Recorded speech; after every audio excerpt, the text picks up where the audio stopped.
Chapter 251, Ambushed Outside the Mountain Pass. Translator, Novel Saga Editor, Novel Saga. Shi Tou, you want to enter this city? Cai asked. Shi Mu nodded.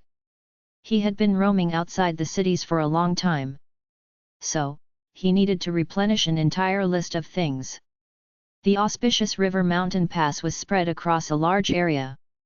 Obviously, it couldn't be compared with the heavenly U city by far. But, it still lived its name, a big city that was located at a defensive frontier mountain pass. The wall of the city was 70 or 80 feet in height. A kind of dark red stone had been used to build the entire body of this wall. The wall looked very rough, and it was exceptionally strong as well. In fact, it appeared like a crawling dark red giant. The city had apparently experienced a heavy snowfall yesterday. Therefore, the auspicious river mountain pass was covered in a layer of white. This added an exotic look to the city. Shi Mu looked outside the city a couple of times. Then, he put on a pair of fine clothes, and walked in the direction of the city's gate. Auspicious River Mountain Pass was the only city within the scope of hundreds of miles. This city had two exit gates, one in the north and other in the south. Also, many small towns and villages could be seen in the vicinity. Therefore, a constant stream of people could be seen flowing into the city from both gates. In fact, a long queue had got formed outside the city's gate. Shi Mu blended into the stream of people and waited in the queue. A few soldiers of the Great Qin Kingdom were positioned at the city's gate. In addition, two black-robed people could also be seen standing there in a casual manner. Shi Mu shot a glance at these two black-robed people, and noticed that there was no mark or logo on these two people's robes. But, Shi Mu guessed that these two ought to be the heavenly demon sect's disciples. The inspection process of the people waiting to enter the auspicious river mountain pass appeared very easy and relaxed. In fact, it was completely different from the heavenly U city's inspection process. So, Shi Mu entered the city very smoothly after he had paid a small entrance fee at the gate. Shi Mu took a broad view of the city, and noticed that the auspicious river mountain pass's style was substantially different from that of the heavenly U city. Only black-colored rocks were used for building thick and simple turrets of the buildings to maintain uniformity. The city obviously wasn't as appealing as the heavenly U city's majestic beauty. But, this city had a kind of rough and boundless aura. Shi Mu had learned a few things from the surrounding people while he was waiting to enter the city. This city was divided into two major areas, the north and the south. And, they were connected by a broad black rock main road. This black rock main road was exceptionally wide. In fact, it was wide enough to accommodate 4 or 5 horse carts side by side. A row of shops could be seen on either side of the street. Also, the stream of people was flowing like a river through this main street. Consequently, this street was full of hustle and bustle. In addition, there were many second-tier blocks in the city apart from this main street. But, they were far less lively and prosperous than the Black Rock Main Street. Shi Mu was walking on the main street, while his eyes were looking toward the shops on either side of the street. He noticed that this street was blessed with all kinds of stores like leather shop, blacksmith shop, material shop, grocery store, restaurants, and all needed stuff. Moreover, many specialty shops that would sell special products of the Great Qin Kingdom were also there. This was enough to make Shi Mu keep his curious eyes wide open all the time. Cai also looked toward the surrounding in an inquisitive manner. He often issued a few shouts out of excitement. And, this made the passers-by cast sidelong glances at him. Shi Mu felt that the auspicious river mountain pass was different from the heavenly U city in all aspects. Shi Mu was walking on the street with a pet, but this was rather attracting the attention of people towards him. Therefore, Shi Mu shot a glaring look at Cai in order to make him calm and well-behaved. Shi Mu noticed that many people of the heavenly demon sect were spread throughout the auspicious river mountain pass. Therefore, he must go to the heavenly demon sect as soon as possible to attend the demon yang ceremony. Moreover, he shouldn't pull the attention of the people if it wasn't so necessary. Shi Tiu, is there something that you wish to buy from here? Cai squatted on Shi Mu's shoulder in an obedient manner and asked. But, Shi Mu didn't give him a reply. He instead stopped in front of a shop that had a wide front. An inscribed board was horizontally hung on the shop's door. It was inscribed with 3 huge characters: the Pavilion of 100 Treasures. The Pavilion of 100 Treasures was a store where all kinds of stuff were sold. The size of the store was pretty large. In fact, it alone had 4 or 5 forefronts. And, it was evidently superior to the neighboring shops in all aspects, like a crane in a flock of chicken. The stream of people flowing in and out of this store was also considerably bigger than the other shops. A faint smile bloomed across Shi Mu's face. He took a step and was about to step into the store. But then, his brows creased and he turned around to look towards the left side of the street. What happened? Cai tracked Shi Mu's gaze and looked in the same direction where he was gazing at. That place was also packed with the stream of people. But, it didn't seem any different from other places. Nothing. A suspicious look flashed through Shi Mu's eyes. He had felt as if he had been stared at by someone in a strange manner. But, it was only for a fleeting moment, so much so that even he wasn't very sure whether it was an illusion or something else. So, Shi Mu looked in that direction only once. Then, he took a step and walked into the shop. A silhouette slowly walked out on the left street behind a lofty building. He was a young man who was seemingly in his 20s. He glanced at the Pavilion of 100 Treasures. Then, he took out a thing from his bosom and looked at it. A trace of happiness gleamed across his face. Then, he turned around and walked towards the distance with quick steps. In the Pavilion of 100 Treasures, Shi Mu was seated in a private box. And, he had also been served with a cup of tea. Cai was seated on one side of the table, and was busy choosing a snack of his liking. Shi Mu put down the cup, and a trace of a smile appeared on his face. The fact was that Shi Mu hadn't wanted to waste any time. Therefore, he had revealed a trace of his Xian Tian aura when he passed through this shop's gate some time before. Consequently, he had immediately been led to this private box by the staff. However, he had also sighed deep in his heart. He realized that strength was the most important thing, no matter where he would go. A sound of footsteps was heard after some time. The door of the private box made a few creaking sound. Then, a blue-robed middle-aged man pushed open the door and walked in. Such a noble guest has graced us with his presence. Please forgive me for not coming out to welcome you in a proper way. The blue-robed middle-aged man looked at Shi Mu. Then, he greeted him with a broad smile. Your Excellency is very modest. An idea streaked across Shi Mu's mind. He poured his spirit sense out of his body, and swept over the blue-robed middle-aged man. He then sensed the strength of the middle-aged man, and realized that he was also a Xian Tian warrior. In fact, his cultivation was somewhere between the Xian Tian primary and middle stage. Therefore, he was almost similar to Shi Mu's present level. Shi Mu was very much satisfied by this. He had become increasingly aware of the wondrous uses of spirit sense these days. Unfortunately, the potency of his spirit sense was still very weak. So, his scope of exploration was still very small. This friend looks unfamiliar to me. I still haven't asked the friend's respected name, the blue-robed middle-aged man said. Mu Shi, Shi Mu thought something, and gave out a fake name. So, you are friend Mu. May I venture to ask what you wish to buy from our pavilion? The blue-robed middle-aged also seemed to be a straightforward person. He didn't waste too much time in courtesy. Instead, he jumped straight to the point.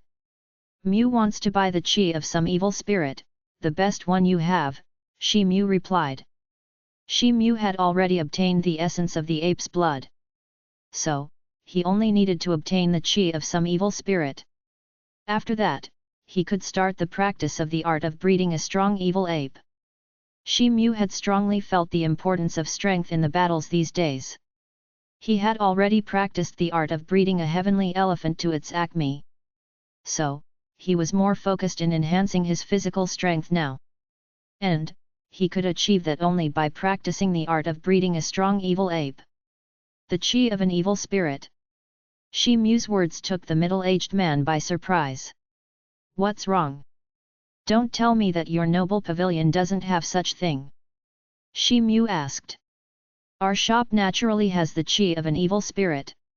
And, it's a coincidence that our shop has purchased a number of the top-grade evil spirit chi very recently, the blue-robed middle-aged replied. Oh, that's great then, Shi Mu said. Friend Mu, please wait for a moment. The middle-aged blue robe stood up and walked toward the exit.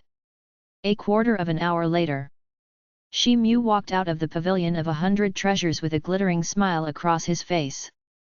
The great Qin kingdom was worthy of being the base location of the heavenly demon sect. The quality of the evil spirit chi they were selling was top-notch. Therefore, he had bought a large quantity of them. Shi Mu had spent plenty of spirit stones to purchase them. But at the same time, he had also obtained a large number of spirit stones from that plump Taoist man. Shi Mu was a rich man nowadays. So, he didn't care about these spirit stones much at the moment. He visited several grocery stores in the following time, and bought ample quantities of dried meat and other dry ration. He stood in the mouth of the street after some time.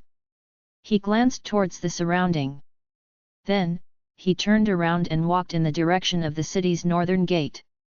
We are leaving already. Cai screeched in a somewhat resentful manner. I have purchased all necessary things.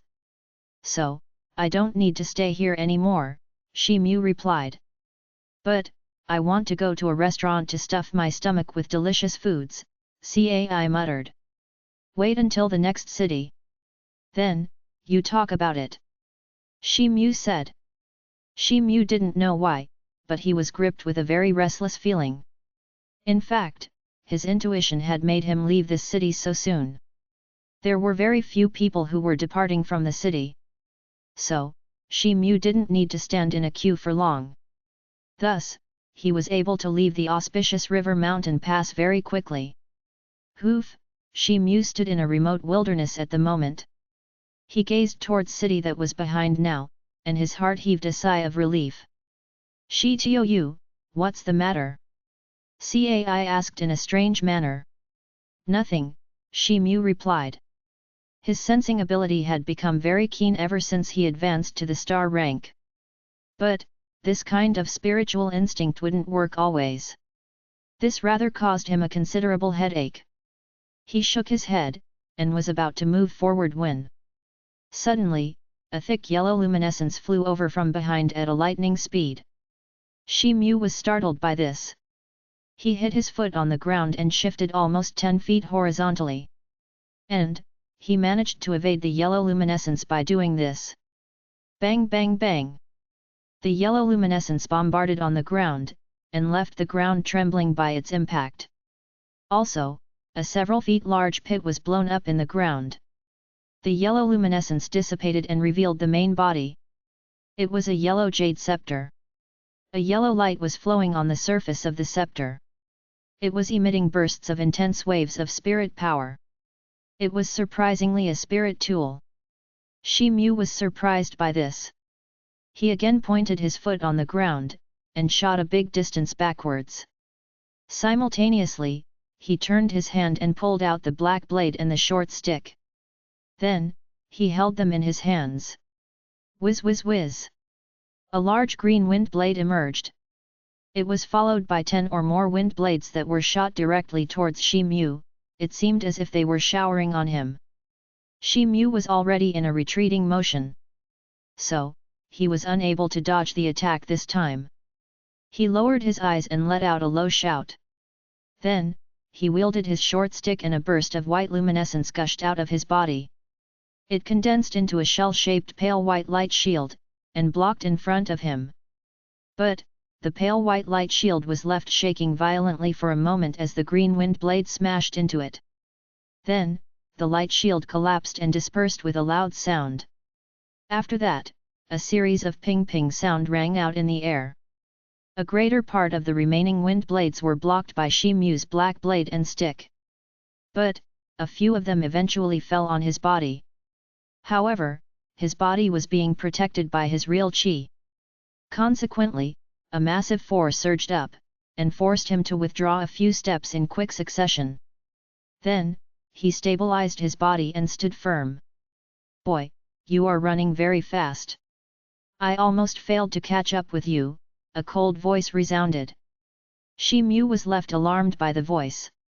He looked up and saw that a green-robed middle-aged man stood in front of him. Shi Mu hadn't even noticed him until now. There was a cold and fearless look on the man's face. His eyes were almost similar to a poisonous snake's. And, there was a hint of an ice-cold smile around the corners of his mouth. In addition, two young men also stood behind this middle-aged man. One of them was the same young man who had been sneaking a look at Shi Mu outside the Pavilion of 100 Treasures. "Is it him?" The sinister-faced middle-aged man shot a glance at Shi Mu as he asked the young man. "Elder Feng, it's this person only." "I can't be wrong," the young man replied in a respectful manner. "Well, he looks very much like," the middle-aged man turned his hand and fished out a fist-sized white jade slip. The image of a person emerged on that slip. It was actually Shi Mu's image. Shi Mu saw the image on the jade slip, and his complexion changed very drastically. "Well, you wait here. Let me grab this person. You will definitely receive not so less benefits," the middle-aged man said. "Thank you so much, Elder Feng." The young man was overjoyed to hear this. So, he bowed towards him and thanked. "Who are you? Why did you ambush me?" Shi Mu asked in a low voice. Meanwhile, he assigned his spirit sense away from his body, and swept over these three people. And, his pupil slightly shrank as a result. There was nothing important to mention about those two young men since they were merely Hotian marital warriors. However, the turbulent surge of magic power within the middle-aged man's body could be clearly felt. His cultivation was obviously not trivial. He was actually a star-grade magician. Chapter 252, A Bounty for Arrest. Translator, Novel Saga Editor, Novel Saga. The sinister-faced middle-aged man sneered since he had sensed that Shi Mu was exploring them through his spirit sense. But, he didn't seem to care about it. Instead, he asked, "Boy, you are called Shi Mu?" "Right," Shi Mu replied in a forthright manner. "Shi Tou, look at the man's cuff." Cai clung to Shi Mu's clothes and sent a message to him Mu through his mind. Shi Mu's eyes moved and fell on the middle-aged man's cuff. He saw that a very small demon-faced design was embroidered on his cuff. "Does your excellency belong to Heavenly Demon Sect?" Shi Mu had already anticipated this, but he was more convinced now. "Right, this old man guards auspicious river mountain passes Lord." Who could have thought that the surviving member of the Dark Moon cult would have the courage to appear in the territory of our great Qin kingdom so blatantly? "Your courage is indeed worth praising," the middle-aged man spoke up with a smile. "A surviving member of the Dark Moon cult? Your Excellency seems to have misunderstood something. This she doesn't belong to the Dark Moon cult. I'm a disciple of the Black Demon Sect, which is situated in the eastern peninsula of the continent. My sect is one of the branches of the Heavenly Demon Sect. So, I am heading to Heavenly Demon Sect to take part in Demon Yang ceremony." Shi Mu was startled at first. Then, he explained. "Black Demon Sect's disciple." The middle-aged man froze for a moment as he heard these words. But then, he sneered and said, "Your graceful words won't help you in getting away under a false pretense. You had summoned the Demon King at the Ascension to Immortality auction in the Heavenly U City. And you had slaughtered innumerable people as a result. I'm afraid that this matter has spread throughout the eastern continent by now. Various sects have jointly issued a seize and kill order. In fact, they have offered a bounty to pursue and exterminate the surviving members of your Dark Moon cult. And, your name is also one of them." The middle-aged man said, and a burst of light began to move on the jade slip. Then, it condensed into a light screen, and Shi Mu's image emerged on top of it. Also, a few lines of small characters appeared beside the image. It was exactly like what the middle-aged man had just explained. The bounty was also mentioned in the bottom of that slip: 10,000 spirit stones, a bottle of soul refining pill, and a top-grade spirit tool. Shi Mu felt a slight chill in his heart. This situation had gone far beyond his expectations. Well, I told you these things because I wanted your ghost to know. After all, the time of your death has arrived. A ray of light flashed in the middle-aged man's hand and a brown magic wand appeared in his hand. It emitted a wisp of formidable magic power wave. The expression in Shi Mu's eyes immediately returned to its original state as he saw this.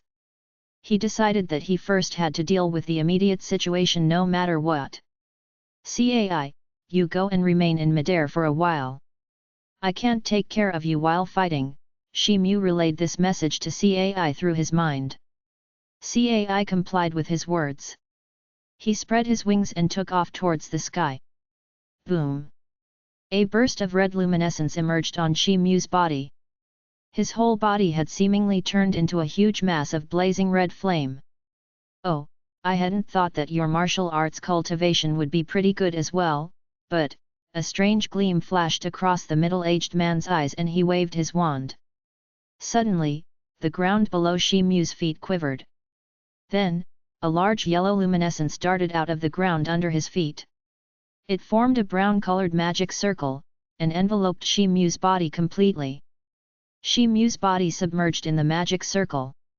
Then, a wisp of massive force fell on his body, and he felt as if he had fallen into the muddy swamp.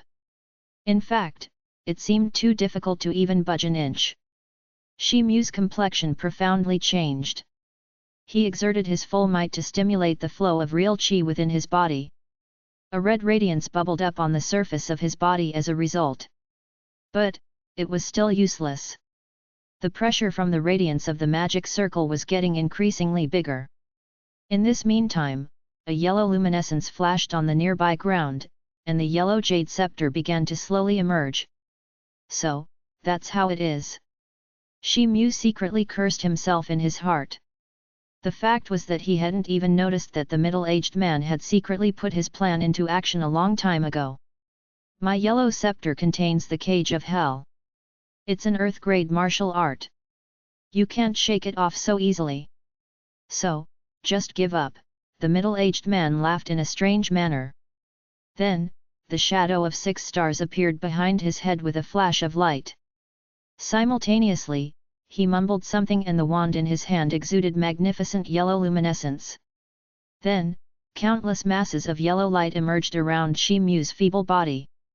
After that, the middle-aged man floated towards Shi Mu while reading an incantation aloud.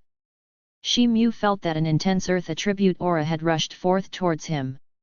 He was alarmed by it. His body was unable to make any movement, but he could still cast magic arts. He turned his head and spouted several clouds of white qi from his mouth in quick succession to hit those masses of yellow light. Bang bang! A series of loud rumbling sound rang out. His qi explosion technique exploded one after another. But, they couldn't affect these masses of yellow light. Instead, the yellow lights easily penetrated these explosions and bombarded on Shi Mu's body. Ka! A stone-like shell sprouted on Shi Mu's arm. Then, it began to quickly spread towards his whole body. Shi Mu's body turned into a stone statue within a couple of seconds. The middle-aged man finally felt relieved. He then waved his hand and the yellow jade scepter shot back and fell in his hand. The yellow-colored magic circle on the ground also dissipated. But, the middle-aged man's complexion looked pale. It was apparently because this secret technique he had cast must have needed a large consumption of his spirit power. Elder Feng indeed possesses remarkable skills and abilities. His magic power is matchless, the slim young man exclaimed in flattery. It was only natural that this old man would get hold of him. Besides, he's just a trivial boy. So, it was quite easy to grab him. The middle-aged man laughed in a self-complimenting manner. However, he felt a bit strange in his heart. He couldn't understand why Shi Mu hadn't summoned the dead spirit creatures for his help. However, he felt that Shi Mu may have needed more time to summon them. However, he had trapped the opposite party with his petrifaction technique. This technique was already classified as a high-grade magic technique. Moreover, this was one of the unique techniques that had earned name and fame for him. So, there was no way an average person could break it. Well, we'll take this person back to the city. And, we will make the following plans later, the middle-aged man said while waving his hand. The two young men complied and walked toward Shi Mu. However, a light click sound was heard. Suddenly, a crack appeared on the surface of Shi Mu's statue. Then, the crack spread throughout his body. The middle-aged man's complexion turned pale as he saw this scene.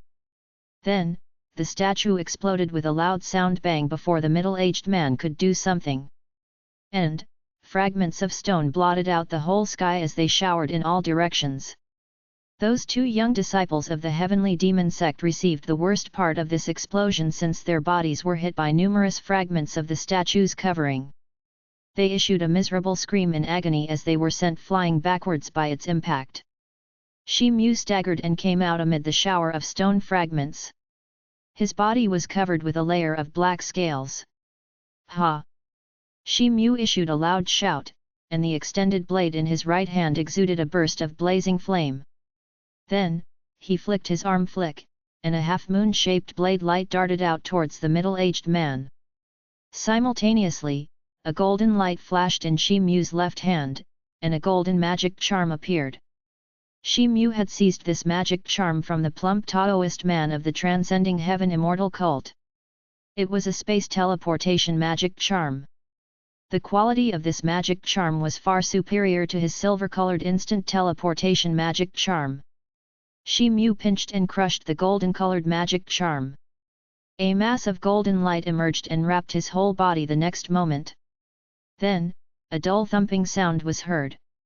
The yellow luminescence flashed on the middle-aged man's jade scepter, and crushed the half-moon-shaped blade light into pieces. However, Shi Mu's silhouette had already vanished into thin air as soon as the golden light had shrouded his whole body. Damn it! The middle-aged man fumed in rage.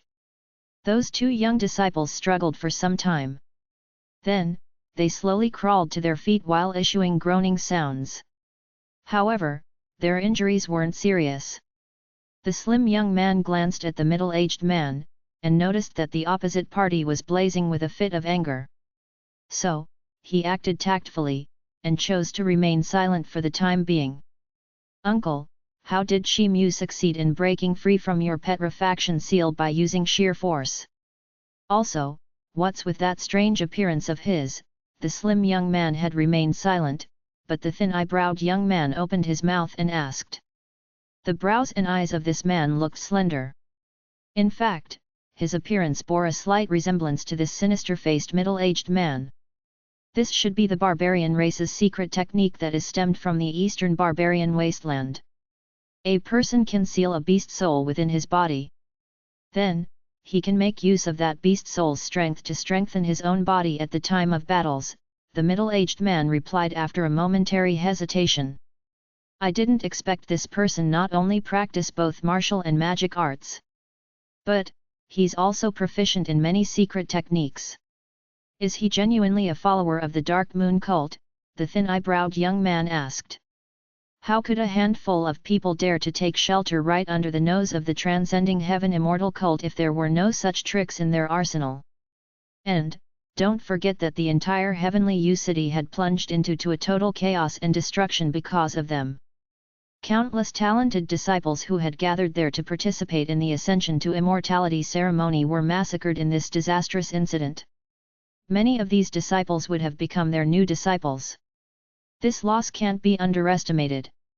The fact is that the Transcending Heaven Immortal cult's strength is severely mutilated, and its prestige has also sharply dropped, the middle-aged man said. It seems that this is a good thing for our heavenly demon sect, the thin-eyebrowed young man said. Such a lamentable misfortune befell the Transcending Heaven Immortal cult. But, this is a good thing for our heavenly demon sect. However, the Dark Moon cult is the common enemy of both the Transcending Heaven Immortal cult and our heavenly demon sect. So, we have to be on our guards, the middle-aged man spoke up. What a pity that we let that boy Shi Mu slip away, the thin eyebrow young man sighed as he said. Return to the mountain pass. The middle-aged man remained silent for a moment. He didn't try to pursue Shi Mu. He simply waved his hand, and the two men walked towards the auspicious river mountain pass. The golden-colored magic charm that Shi Mu had used was a kind of high-ranked teleportation charm.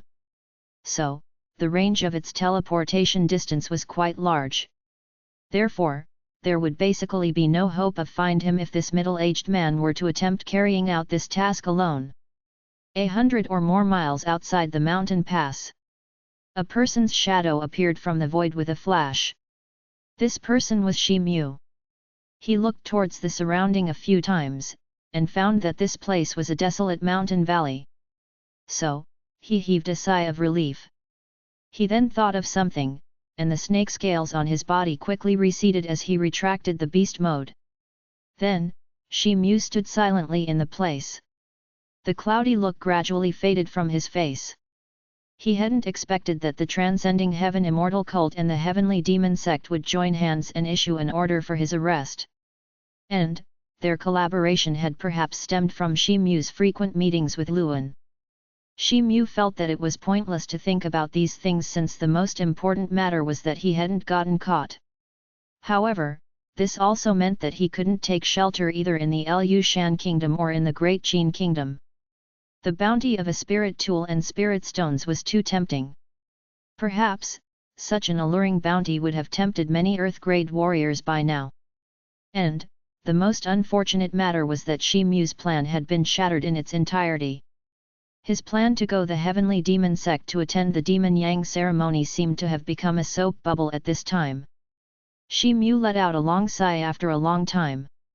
A little black dot appeared in the far-off sky at this very moment. It flew over and arrived close to Valley after some time. This black dot was actually Cai. Hoo. I think I might die of exhaustion. Cai landed on Shi Mu's shoulder, and complained while gasping for breath. Shi Tou, what's this about? How did you become a member of the Dark Moon cult? Cai asked after he had stabilized his breath. How do I know? It seems that the Transcending Heaven Immortal cult's people know that I was in touch with Luan and others. Moreover, there is the possibility that Princess Uni would have been the one who had leaked this matter. What would you do now? Won't you be chased down by people everywhere? Cai shouted. It seems like that now, Shi Mu replied after a momentary consideration. Chapter 253, Nurturing a Spirit Tool. Translator, Novel Saga Editor, Novel Saga. Shi Tou, maybe we should go back to the Black Demon sect. Cai said. I won't go back, Shi Mu looked towards the boundless horizon as he said. Shi Mu could have returned to the Black Demon sect. But, the Black Demon sect was one of the branches of the Heavenly Demon sect at the end of the day. So, there was the possibility that rumors might have flown to his sect by now. It would perhaps become more troublesome to him if he returned there. Moreover, he had experienced the hustle and bustle of the Heavenly Yu City, as well as the invincible powerhouses of the Lu Shan Kingdom. So, he had profoundly realized that the practicing environment and resources had a great influence on the cultivation. But, the resources available in the Eastern Peninsula were very deficient. It could be said that Shi Mu's initial goal was to become a Xian Tian warrior ever since he stepped out his house and visited Master Li Qinghai. But, his goal had changed when he had joined the Black Demon sect. And, his new goal had become to advance to the realm of the Earth rank. However, Shi Mu's goal had again undergone an earth-shaking change when he had witnessed those two unapproachable and aloof Taoist immortals at the welcome ceremony for the immortals in the Heavenly Yu City. It was just like Ximen Shui had said, don't tell me that you have no intention to move farther to the Earth rank? Could it be that you are only waiting for your life to drain away? Of course not. Shi Mu couldn't stay inside the Lu Shan Kingdom or the Great Qin Kingdom anymore due to various reasons. But, he would never resign himself to return to the Black Demon sect. In addition, he had also promised to his mother that he would become the most formidable martial warrior in the world. Therefore, he could never think of flinching back even if the road ahead would be full of difficulties and misfortunes. The Transcending Heaven Immortal Cult and the Heavenly Demon Sect had misunderstood him, and they had jointly issued an arrest order for him. Shi Mu found himself powerless against them in this situation. After all, he knew that he would certainly be killed by them for his guilt in their eyes, even if he wasn't the genuine culprit. But, Shi Mu also knew they would never dare to lay their hands on him once he had become strong enough. In fact, there wasn't the slightest chance of it. Moreover, he might get the chance to see that silhouette again, the one he had been yearning for day and night. And, this could happen only if he were to become very formidable. But, this hope seemed somewhat unattainable at the moment. A string of thoughts tumbled in Shi Mu's heart in an instant. This rendered a sense of melancholy that immediately took possession of his heart. Then, Shi Mu retracted his gaze and said, "Let me properly think about a suitable place we should head to. But, we should take a proper rest before that." Cai nodded since he was already exhausted. Shi Mu swept his gaze towards the surrounding, and his eyes brightened.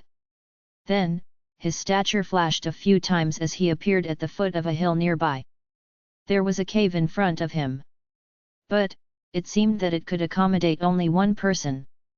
The cave wasn't very deep, but it looked quite clean from inside. Shi Mu moved a few boulders from the vicinity and covered the mouth of the cave. After that, he used a magic charm to set up a simple detection magic array in the vicinity. Then, he sat down inside. However, Cai couldn't stay put in the cave. He wanted to go outside. So, Shi Mu warned him a couple of things. Cai complied with his words and went outside. After all, Cai could also keep a close watch on the surrounding. After that, Shi Mu sat down with his legs crossed. But, he didn't choose to take a rest immediately after. Instead, he took the golden ring off his hand. Shi Mu had obtained this ring from that earth-ranked obese man of the Transcending Heaven Immortal Cult. He had been forging ahead with his journey in a persistent manner over these days. So, he had only taken a glimpse of the stuff stored in the ring so far. In fact, he hadn't even gotten enough time to sort them out in a careful manner. He poured his spirit sense into the ring to explore it, and his eyebrows creased the next moment. A trace of delighted look appeared across his face, and it began to grow even stronger with each passing second. Shi Mu opened his eyes and took a long breath after a quarter of an hour. Most of the things in the ring were various kinds of ores that weren't so valuable. In addition, there were some materials from the bodies of various beasts as well. However, the thing that piqued Shi Mu's excitement the most was a huge pile of spirit stones. Shi Mu's complexion changed as he noticed that most of them were low-grade spirit stones. However, a large quantity of middle-grade spirit stones could also be seen mixed with them. It looked like there were at least 10,000 or more low-grade spirit stones in the ring. This made his heart flutter with a fit of exhilaration. The plump Taoist man had actually carried such a huge quantity of spirit stones along with him. However, everything had gone in vain for him since he had lost his life. A magician practitioner in the Black Demon sect could receive only 3 low-grade spirit stones each year. Even a star-ranked magician could get only 10 spirit stones. So, it was practically impossible for them to accumulate so many spirit stones. Shi Mu might be able to accumulate so many spirit stones in a span of a few years if he relied on his current charm-making skills. But then, he wouldn't be able to make any progress in his practice as a trade-off. There were several ordinary blade and sword-like magic tools apart from the spirit stones. Some commonly used pills and magic charms were also stored in the ring. Shi Mu shifted all these spirit stones, magic tools, pills, and other things into his vast earth ring. There were still miscellaneous materials in that golden ring, but Shi Mu didn't transfer them to his own ring. He completed these tasks. After that, he waved his hand and a golden light flashed in his palm. Then, a golden scroll and a small golden sword appeared in his hand. It was the transcending heaven imperial spirit determination, and the sword that was made of copper coins a spirit tool. Shi Mu had already glanced through this scroll on the way, and had found that this scroll belonged to the transcending heaven immortal cult. It contained the methods of refining spirit tool. It documented the methods of offering sacrifice to imprint on a spirit tool. And, this scroll also contained the technique of placing spirit tool in the body and nurturing it in warm temperature. There was also a section of splitting spirit sense, and techniques to exercise control over the spirit tool. Shi Mu then held the golden sword in his hand, and started to flip through the transcending heaven imperial spirit determination. In this meantime, he would often hold the golden sword before his eyes and examine it in a careful manner. It seemed as if he was trying to find the difference. In addition, he also instilled his spirit sense into the sword for proper examination. Shi Mu finally put down the golden scroll after 1 hour, and his eyes flashed with a trace of clear understanding. According to this scroll, the obese man's spirit tool had turned into an ownerless thing when the obese man was killed by Yan Luo that day. Therefore, a greater part of its inherent spirit power had also dissipated at that time. Therefore, Shi Mu must pour a drop of his blood to make it recognize its owner first. After that, he could use his spirit sense to imprint and get control over this sword. Shi Mu would have to embed this sword within his body and nurture it in a warm temperature if he wanted to restore its original power. Shi Mu acted according to this scroll after a momentary hesitation. He poured a drop of his blood into the small golden sword so that it could recognize its owner. Then, he released a wisp of his spirit sense, and directed it into the golden sword. After that, he started to imprint on it. This process continued for full 2 hours. Eventually, Shi Mu enabled his spirit sense to synchronize with this sword. Shi Mu gazed at the golden sword in his hand. Then, he stimulated his spirit sense and the magic characters on the surface of the sword emanated bright radiance. Buzz! Then, a droning sound was heard as the sword flew from his hand and got suspended in front of him. An idea suddenly flashed across his mind. He pinched his fingers to cast a sword art, and the golden sword changed into a golden sword shadow the next moment. After that, it shot out in a swift manner as Shi Mu pointed his finger in the air. After that, Shi Mu retracted his finger, and the golden sword shadow flew back and started to circle around him in the air. The trace of a satisfied look emerged in Shi Mu's eyes as he saw this. Shi Mu then opened his mouth and said "Come," in a light manner. The small golden sword flashed and flew into his mouth. It was mentioned in the book that the sword would gradually reinstate its spirit quality as long as it was kept in the body, and was nurtured in the warmth therein. Later, Shi Mu could stimulate its movement just before the confrontation with the enemy. Shi Mu had recently been in a fierce battle with the sinister-faced middle-aged man of the heavenly demon sect. This incident had made his understanding of the spirit tool even more profound. He now had the confidence that he could entrap the opposite party in a death trap in a short period of time if he possessed a spirit tool which was fully under his control. Also, he could achieve this feat by coordinating his own martial arts and magic arts with his spirit tool. Then, he wouldn't need to panic and run away in desperation. Shi Mu sucked in a deep breath to pacify his mind. Then, he closed his eyes and sat in meditation to take a rest. His meditation session continued for 1 whole day and night. The next day, the sky hadn't gained its brightness yet when Shi Mu left the cave.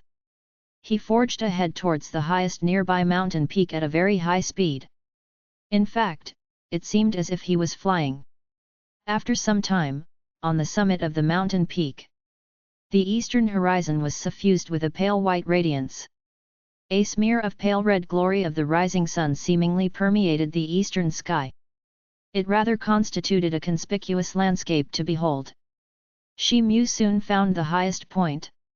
After that, his 4 limbs touched the ground as he displayed the sun-swallowing arts posture.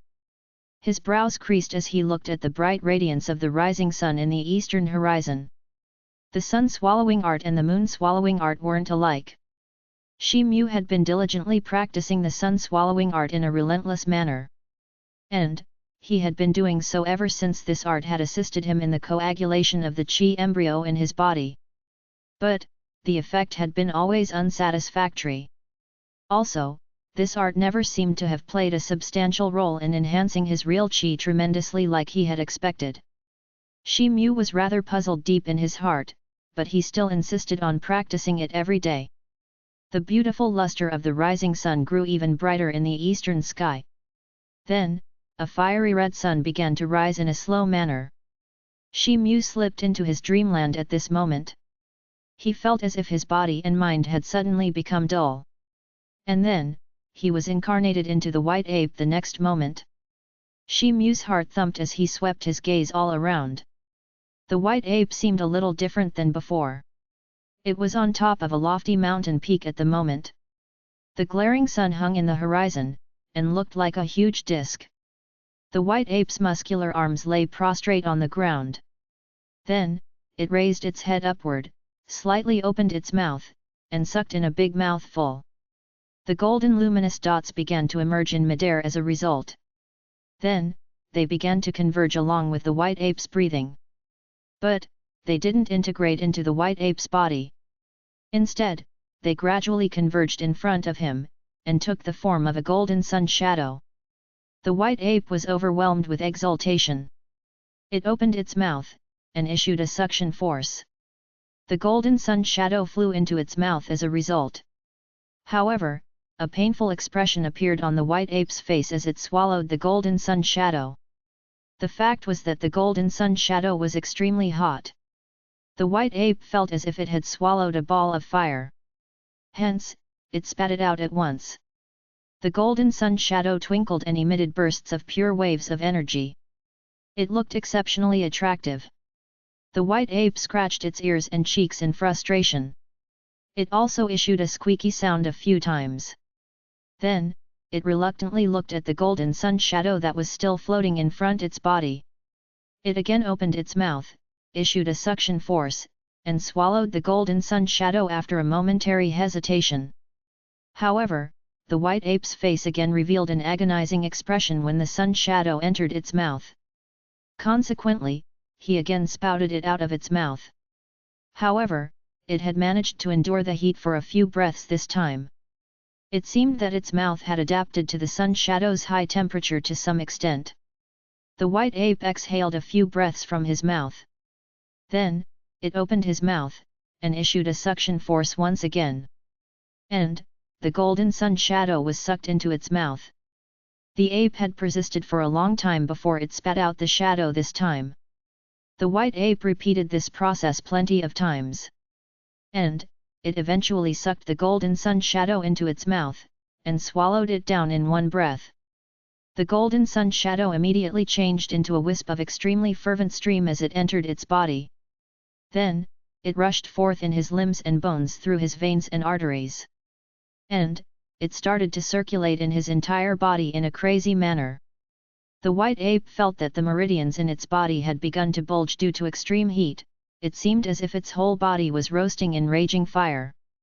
The ape was going through such an unbearable suffering that it couldn't even be explained in words. It couldn't help but hold its head with its hands at first. Then, it started to roll about in pain. An excruciating expression had also crawled across its face. This feeling gradually dissipated after some time. But, the white ape was gasping for breath, and there was an expression of exhaustion across its face at the moment. Suddenly, a golden light flashed in its mind. Then, several golden luminous dots emerged in its mind.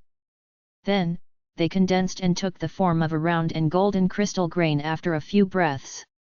Shi Mu's body quivered and he opened his eyes. He was on top of the mountain peak at the moment. The sun had risen high up in the eastern sky by this time. The sparkling sunlight seemed to have shrouded the surrounding area in a layer of golden radiance.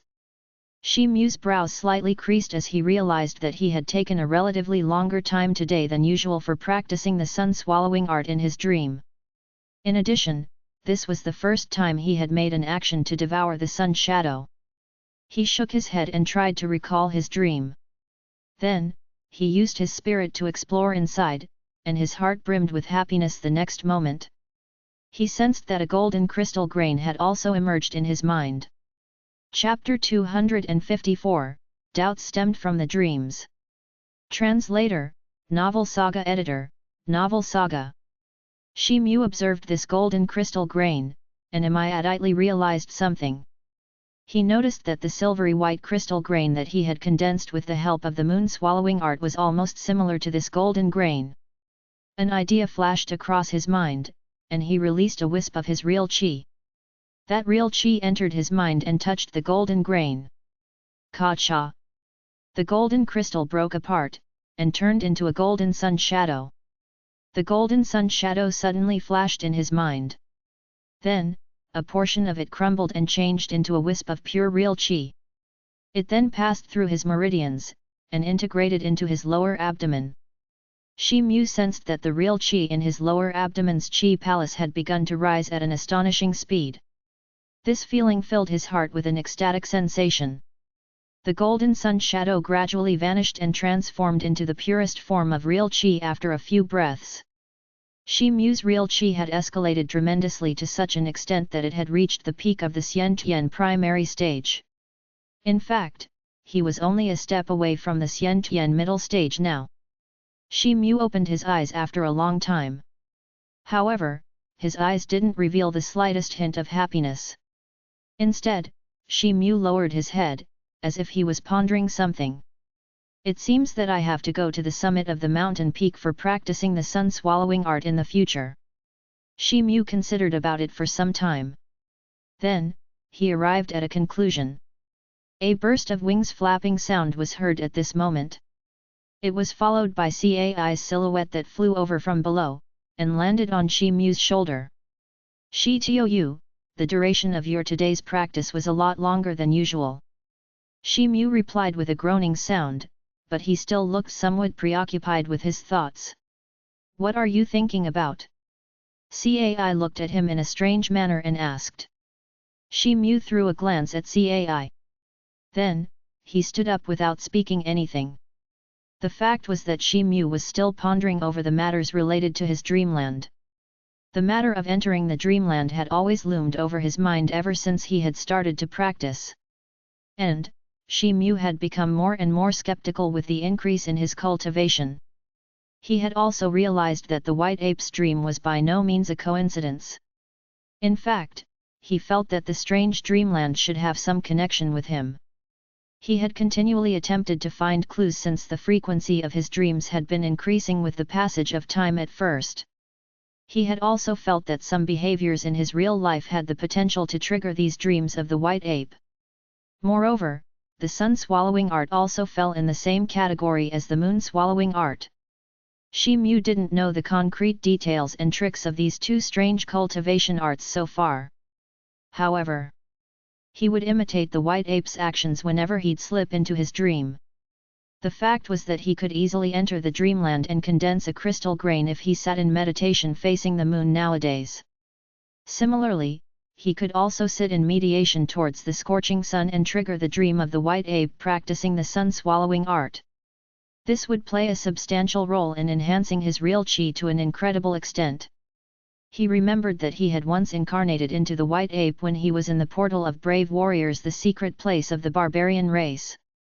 Also, he had slaughtered the three-headed ominous python in the place in the incarnated form. A similar scene had again popped in his mind where the white ape had gone through a fierce battle with the nine-headed golden flood dragon in the sea. Shi Mu raised his head with a flash of understanding since a strange conjecture had sprouted in his mind. Was it possible that the scenes in his dream were the fragments of the white ape's memory? Shi Mu bowed his head to ponder over this matter.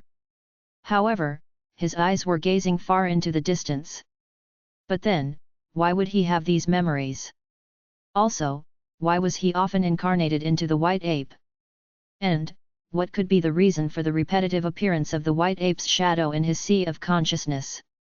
Countless conjectures and thoughts tumbled in his mind. They were surging up and down in an uncertain manner like a surging tide. Shi Mu had always been calm and composed. And, he was also gifted with extraordinary intelligence. However, he couldn't achieve anything concrete in this instance despite racking his brain to solve this mystery. Forget about it, he shook his head and cast these thoughts off his mind. It didn't matter whether those dreams were some kind of memory or not. But, one point was certain: these dreams could make him stronger as long as he continued to comply with them. Suddenly, an idea sprang to Shi Mu's mind, and made him recall the previous dreams of the white ape. The ape was hovering in the air in that particular dream.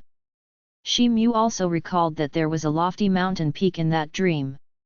He thought something and turned his hand to take out an old map. He had purchased this map of the Western continent before the beginning of that auction. His eyes fell on the marking of the rising to the heaven peak on the map. This mountain peak bore a great resemblance to that lofty mountain peak in his dream. Perhaps Cai was yawning out of boredom at the moment. But then, he saw that Shi Mu had taken out a map. So, he also moved closer to have a look at it. "Hey, isn't this the same map you had bought before the auction?" Cai asked while crooking his neck. Shi Mu nodded. But, his eyes were still fixated on the map. "Western continent? Shi Tou, don't tell me that you are planning to go to the Western continent." Cai saw the marking at the corner of the map, and asked. Shi Mu remained silent for a moment. Then, a resolute look surfaced in his eyes, and he slowly said, "That's right. I'm thinking about the same. The Eastern continent has become an unsafe place for me. So, I might as well go to the Western continent and wander around the world." Shi Mu's disposition looked unrestrained and unyielding. After all, traveling around the world at his own will was a desire hidden deep in his heart.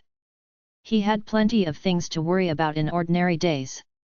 But the present situation had rather enabled him to give up everything, and follow his heart's desires instead. Moreover, there was an indistinct idea rolling in his mind. He felt that he must go to the rising to the heaven mountain once he had reached the Western continent. Shi Mu might be able to find some clues about his dreams of the white ape if he were to go there. Wander around the continent. I would love to do that. Let's go to the Western continent. Cai looked at Shi Mu with an expressionless face. Then, he burst out squawking while fluttering his wings. Shi Mu thought of something, and drew out the map of the Eastern continent. He would have to travel across the Yellow Sea if he wanted to go to the Western continent. The ancient Xixia country was located in the western side of the Eastern continent. Therefore, Shi Mu must pass through this country in order to reach the western coastal region of the Eastern continent. Moreover, the Dark Moon cult was also located in the ancient Xixia country. So, this route would also enable him to learn about the cult that had made him an outcast who couldn't lead a tranquil life. But, we need to make some preparations before we set out. Shi Mu suddenly opened his mouth and said. "Oh, what kind of preparations?" Cai asked in a curious manner. Shi Mu and Cai walked out of this mountain range almost an hour later. Shi Mu stood on a high ground and looked toward the west. A cloth was wrapped around Shi Mu's face in order to cover up his real appearance. Moreover, Cai's originally beautiful and bright feathers had turned black in color. Cai was a very beautiful and colorful parrot in reality. But, he looked like a stupid and plump crow now. "Shi Tou, the black phoenix flower juice can wash this off." Cai looked at the black feathers on his body and asked in a somewhat restless manner. "Don't worry, it can wash this off," Shi Mu replied. "But, this looks very ugly," Cai grumbled. "My identity has already been exposed. And, you are the only colorful feathered parrot that has been reckoned by many people. So, I'm afraid that we will soon be recognized if we don't use some camouflages. Then, you would also be grabbed and skinned to make a bowl of bird soup. Do you want that?" Shi Mu said. "All right," Cai replied in a somewhat dispirited manner. "Let's go." Shi Mu no longer paid attention to Cai. He took a step and advanced towards the west. 3 months later. Late at night. The silver moon looked like a hook in the sky. And, its bright radiance looked like water that seemed to have covered the entire earth with a layer of hazy and mysterious silver yarn. There was a leveled ground amid a cluster of rocks on top of a grey-colored bare mountain peak. This ground was several feet in size. Shi Mu had taken a strange posture on this ground. His hands were raised upwards at the moment. The magic power in his body was surging in an endless manner. Then, a tiny wisp of his magic power rushed forth into his mind at this moment. A long and fruit-sized silvery white moonlight crystal grain was floating in his mind. In addition, a bright golden light was also floating there, and it was also similar in size. The tiny wisp of magic power went straight into the moonlight crystal grain. Bang! The moonlight crystal grain ruptured and changed into a white full moon. At the same time, a luminous full moon's shadow flashed behind Shi Mu's head for a fleeting second. Then, the silver radiance flashed on the surface of the full moon in his mind. Then, a portion of the moon crumbled and turned into a wisp of pure magic power. Then, it flowed to his lower abdomen through his meridians and submerged in the whirlpool of magic power there. The magic power in his body rose tremendously. The full moon in his mind disappeared after some time. Shi Mu was pleasantly surprised to discover that he had broken through the bottleneck of the art of accumulating spirit power's 11th stage. So, he had stepped into the 12th stage's boundary. Another star had illuminated amid the mass of rolling clouds in the sea of consciousness. The fact was that Shi Mu had finally advanced to the 2-star magician realm. Shi Mu opened his eyes, and a trace of happiness flashed across his eyes. Shi Mu noticed that he had been able to condense a long and fruit-sized moonlight crystal grain in less than a month. And, this could become possible ever since the white ape in his dreams had ascended to the consummate stage of the moon-swallowing art. He had condensed a long and fruit-sized moonlight crystal grain 5 times in a row these past few months. So, his magic power had progressed by leaps and bounds. But, he had been still stuck to the 11th stage of the art of accumulating spirit power. However, he had finally broken through the bottleneck of the 11th stage of this art today after refining the 6th moonlight crystal grain. Shi Mu swayed in the tide of such thoughts for a while. After that, he stopped the process of the moon-swallowing art and stood in place. Then, he opened his mouth and spouted a beam of golden light. He then pointed his hand to cast a sword art, and the golden light beam immediately transformed into a golden sword that was almost the size of a door. The golden-colored flame was flaring on the surface of the sword along with billowing heat waves. The sword was exuding formidable magic power waves that were proliferating in the air. Shi Mu looked at the golden sword that was suspended above his head, and his eyes flashed with a hint of excitement. He pointed his right hand, and the golden sword started to hover around him like the most loyal bodyguard. The golden sword hacked at a nearby 70 or 80 feet high grey boulder the next moment like a bolt of golden lightning. Bang! A loud rumbling sound was heard. The grey boulder was hacked into countless fragments amidst the mass of blazing fire. All the gravels that appeared in the way of golden sword were set afire by the golden flame. And, they turned into nothingness almost immediately. Shi Mu nodded in satisfaction. Then, he flicked his right hand and the golden sword flew back. The golden flame also extinguished the next moment. The sword then changed into a dark sword with a string of copper coins embedded into its body, and fell into his hand. A golden radiance flashed on the sword's surface, and then the sword disappeared. A miniature of golden sword appeared in Shi Mu's lower abdomen the next moment. Moreover, 2 whirlpools were rotating below it in an endless manner. One was the whirlpool of magic power, and the other was the whirlpool of real qi. These 2 whirlpools were rotating in opposite directions. The golden sword had finally started to accumulate spiritual strength after months of breeding in the warm temperature. But, the might it could display was still relatively limited. In fact, it could launch only 1 attack at a time. However, its current ability was sufficient to resist an attack made by a Xiantian primary stage warrior. Shi Mu swept his gaze towards a dozen or more boulders not far from him. They seemed to constitute a small rock forest. He then walked in the direction of those boulders. He arrived and stopped in front of that rock forest after some time. Suddenly, a star light flashed behind Shi Mu's head, and two shadows of star appeared. After that, Shi Mu pointed his right hand, and a red light flashed. Then, a fireball emerged out of thin air. And, it darted towards a huge and square rock. Boom! A loud exploding sound was heard. The huge rock exploded into pieces with a flash of red light on its surface. Layers of gravels dispersed in all directions while producing a sharp crackling sound. It seemed as if a torrential rain of gravel was pouring down. Shi Mu nodded with satisfaction. He had comprehended the essence of this fireball technique from the fundamental book on fire during the journey. He had purchased this book before the auction had started. The fireball technique was only a primary level magic technique. Therefore, Shi Mu didn't have to cast any magic spell because of the present strength of his spirit sense. It was rightly said, the stronger the spirit sense, the deeper the magic power. Therefore, it could be said that the caster could simultaneously shoot multiple fireballs with the increase in their spirit sense's strength. The might of the fireball was dependent on the caster's fire attribute induction force. And, Shi Mu had already attained 5 degrees in the fire attribute induction force. So, each fireball shot by him was almost equivalent to a Hotian consummate stage warrior's attack. Shi Mu's Qi explosion technique's might was still comparatively at the lower side. But, its speed was extremely fast.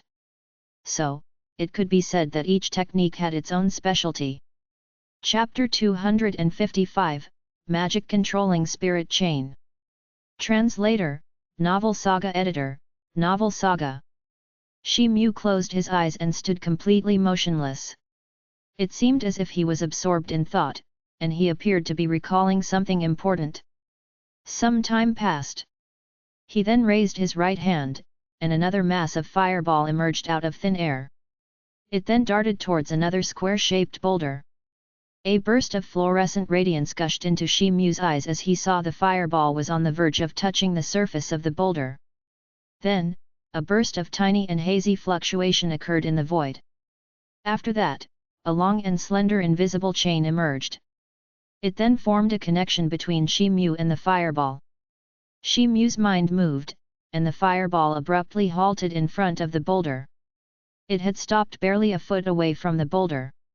Then, the fireball turned in a swift manner, and bombarded at a spot behind the boulder. Masses of flames flared up along with a loud explosive sound. And, layers of stone fragments scattered in all directions as a result. Shi Mu's heart brimmed with exultation as he witnessed this scene. The 12th stage of the art of accumulating spirit power recorded several strange magic techniques. However, a practitioner needed various kinds of strange and unusual conditions to practice those techniques. For example, this invisible chain could control the trajectory of the magic arts very conveniently. This technique was derived from a kind of magic art that was called magic controlling spirit chain. The magicians who fulfilled 2 conditions could practice this magic technique. First, a magician needed to possess above 4 degrees in spatial element induction force. Second, one needed to possess formidable spirit sense. Practitioners who commanded formidable spatial element induction force could attach the power of their spirit sense to the magic art they would cast. In fact, they could form a long and freely retractable spirit sense chain in this process. However, this chain couldn't be detected with the naked eye since the power of the spirit sense was invisible in nature. In addition, the stronger the spirit sense would be, the farther the distance of extension could become. Shi Mu had scored 5 degrees in the spatial induction force. He had also assisted young Master Zhu in entering the dead spirit world back then. However, he had never used this power ever since then. In fact, he had rarely seen a magic art that was so compatible to his strength. So, these factors obviously drove him to practice it plenty of times in an unrestrained manner. He practiced it for some time, and felt that the result was indeed pretty good. He was about to return when his heart suddenly thumped. He pondered something while standing in the same place. Then, he flicked his right hand and flames flashed in succession. Then, 2 fireballs darted out. A fluorescent light flashed across his eyes as the 2 long invisible chains flashed and connected separately with those 2 fireballs. The 2 masses of fireballs were similar to 2 fiery red butterflies chasing each other in the air. Also, it seemed as if an invisible hand was controlling them. Shi Mu swept his gaze over another huge boulder that lay nearby. It was 100 feet in height. Then, the 2 bright red lights flashed past in front of his eyes. A burst of intense rumbling sound rang out. The boulder was engulfed by a turbulent blazing flame for a moment. Then, it shattered into pieces. Shi Mu's fingers curled into a fist in excitement when he saw this scene. The method he had just used to control these 2 fireballs was a brilliant idea that had occurred to him a moment ago. This was basically a method of splitting his spirit sense into 2 parts. This was a kind of spirit-splitting technique that was recorded in the book Transcending Heaven Imperial Spirit Determination. It seemed that Transcending Heaven Immortal Cult was quite proficient in such techniques. The spirit-splitting technique was mentioned in this book was a very exquisite technique. This technique enabled the practitioner to divide his spirit sense into several parts and exercise a subtle control over each respectively. This strange thought had sprouted in his mind because he had read about the technique. And, this had left him with a desire to test whether he could unify the spirit-splitting technique with the magic-controlling spirit chain to control multiple magic spells at the same time. However, he hadn't expected that he would get success at the first attempt. Shi Mu continued to practice this technique for some time.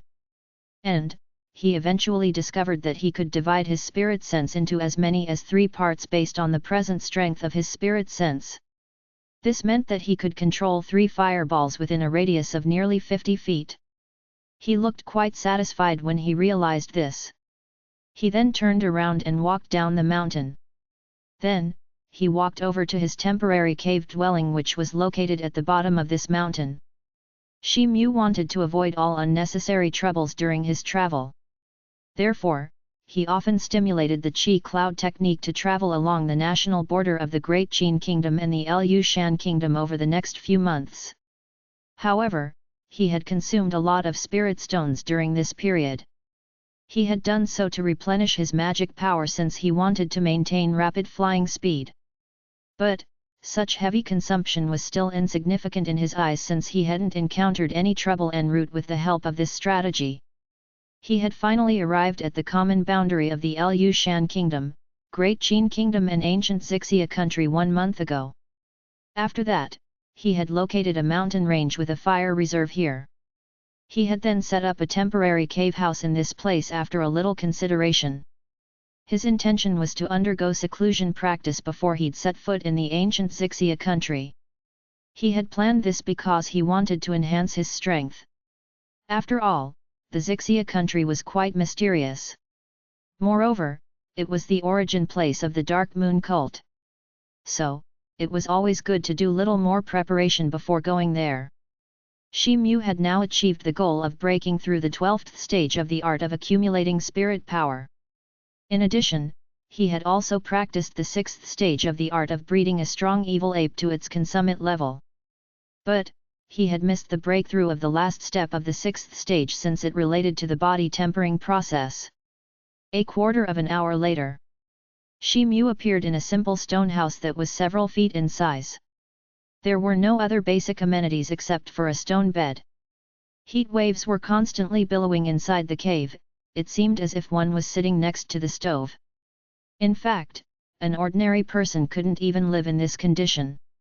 However, such high temperature didn't have any effect on Shi Mu. He went to his stone bed and sat down with his legs crossed. He then controlled his breathing and adjusted his mind to reach its optimum state. After that, he took out a yellow vial and a white jade bottle from his vast earth ring. He then placed the white jade bottle on top of his thigh. Then, his left hand moved and removed the cork that plugged the yellow vial. A wisp of red fog gushed out from the bottle. It was mixed with a nasty fishy smell. Then, it coiled around the bottle's mouth, and took the shape of a lifelike miniature of a monkey. Raging flames were flaring around its tail. It seemed to contain ample spirit property. Shi Mu then ejected his real qi, and the small monkey's hazy image dispersed. Then, he made it return inside the yellow vial. After that, he promptly opened the lid of the white jade bottle, and flipped the yellow vial over it. The extracted blood essence of the red-tailed macaque flowed into the white jade bottle. The black fog-shaped qi of an evil spirit in the bottle started to billow in a violent manner. Then, the black fog gradually condensed, and turned into a black python and a small red monkey. And, these two images began to fight immediately after. The small monkey had occupied a very small area. So, it struggled for a couple of seconds. However, it was eventually torn to shreds and gobbled up by the black python. After that, the black python rolled and dispersed into the form of black fog again. However, a wisp of red light was radiating amid the fog this time. Shi Mu's heart overwhelmed with happiness. He quickly covered the lid of the white jade bottle and put it aside. After that, he closed his eyes and began to practice the sixth layer of the art of breeding a strong evil ape. Countless tiny crystals emerged in his body after some time. They couldn't be seen easily. Then, the heavenly spiritual aura gradually gathered around him from the surrounding. However, it continued to linger outside his body, and was unable to seep into his body. Shi Mu opened his eyes and grasped the white jade bottle. Then, he pulled out its cap and poured his real qi into the bottle. A mass of black fog gushed out from the bottle and enveloped his whole body. Then, a burst of crackling sound began to spread from inside his body. Blue veins protruded on his forehead. He had also begun to sweat profusely. Even his face had distorted and revealed a hint of unendurable suffering. Shi Mu had already expected that he would have to stimulate the operation of his spirit sense during this process. So, he retained a glimmer of clarity in his mind and started to read the soul-comforting spell. His face gradually relaxed, and the hint of endurable pain also began to slowly recede. However, the crackling sound that was spreading from his body grew even more intense. In fact, it sounded as if beans were crackling. Soon, a ball of black dirt began to emerge on the surface of his skin. This process lasted for almost 2 hours. The black fog that had wrapped his whole body finally dissipated. Shi Mu's complexion turned slightly pale, but his face was gleaming with a delightful smile. He had eventually practiced the sixth stage of the art of breeding a strong evil ape to its acme. Shi Mu hadn't expected that the pain of body tempering process in the sixth stage would be nearly twice the pain he had experienced in the fifth stage. Also, the duration of this suffering was longer than the fifth stage. However, the sixth stage's harvest was much larger than the first 5 stages of the art of breeding a strong evil ape. In fact, it could be said that the sixth stage had ushered in a qualitative change. Shi Mu could feel an abundance of strength surging inside his body. He had a vivid impulsion that his real qi might break through the primary stage of the Xian Tian realm if he shot out his punch using the stone-breaking fist at this time. Moreover, the most noticeable thing was that the tenacity of Shi Mu's body had increased by a big margin. Now, his Xian Tian primary stage's real qi could resist attacks even if he didn't initiate the slightest defense. In addition, his real qi wouldn't let the other party cause him any serious injuries to him. The requirement of demon apes extracted blood for each subsequent layer of the art of breeding a strong evil ape would increase exponentially from the beginning of the 7th stage. Moreover, the inexplicable pain his body would suffer during the tempering process would also become more and more intense. However, it was also certain that the result of each breakthrough would be more astonishing than the previous ones. But, Shi Mu didn't have the extracted blood of a demon ape for the 7th layer. Therefore, he wouldn't be able to continue with his practice for a while. Shi Mu had already prepared a bucket of water in his house. He used that water to wash the dirt and filth off his body's surface. Then, he set out towards his bedroom. His residence was inside a huge underground karst cave. It was several dozen feet in size. Countless stalactites hung from the ceiling of this limestone cave. And, several even rose from the floor. This constituted very strange scenery inside the limestone cave. A deep but vaguely visible passageway could be seen at the other end of the bedroom. This meandering passageway stretched all the way to the underground. Shi Mu quickly arrived at the channel's opening. Then, he walked down the channel along the passageway. A wisp of brightness appeared before his eyes after some time. After that, a massive space appeared in front of his eyes. It was thousands of feet in size. Suddenly, a scorching air wave hit him in his face. The surrounding air also began to twist and distort. Each subsequent breath made him experience a fervent feeling within his body. A large fiery red pond had occupied most of the entire space. Many pointy rocks could be seen standing valiantly in this pond. Fiery red bubbles were bubbling from the surface of the pond in a constant manner. Shi Mu stopped dozens of feet away from the rocky pond.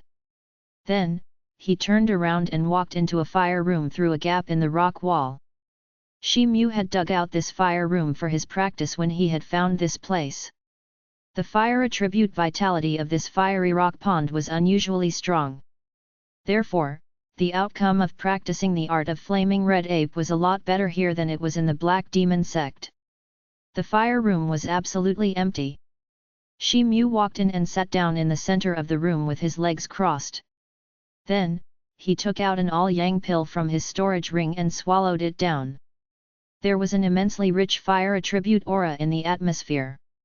So, Shi Mu stimulated the operation of the Chi Palace within his body by following the process of the art of flaming red ape's 7th stage. He then released a wisp of real Chi from within, and guided it to flow in his limbs and bones. The tiny wisp began to circulate in his entire body through his veins and meridians. Shi Mu's body had seemingly gotten shrouded in a mass of bright red radiance very soon. One particular day, after a month or so, a joyful whistling sound spread from the fire room.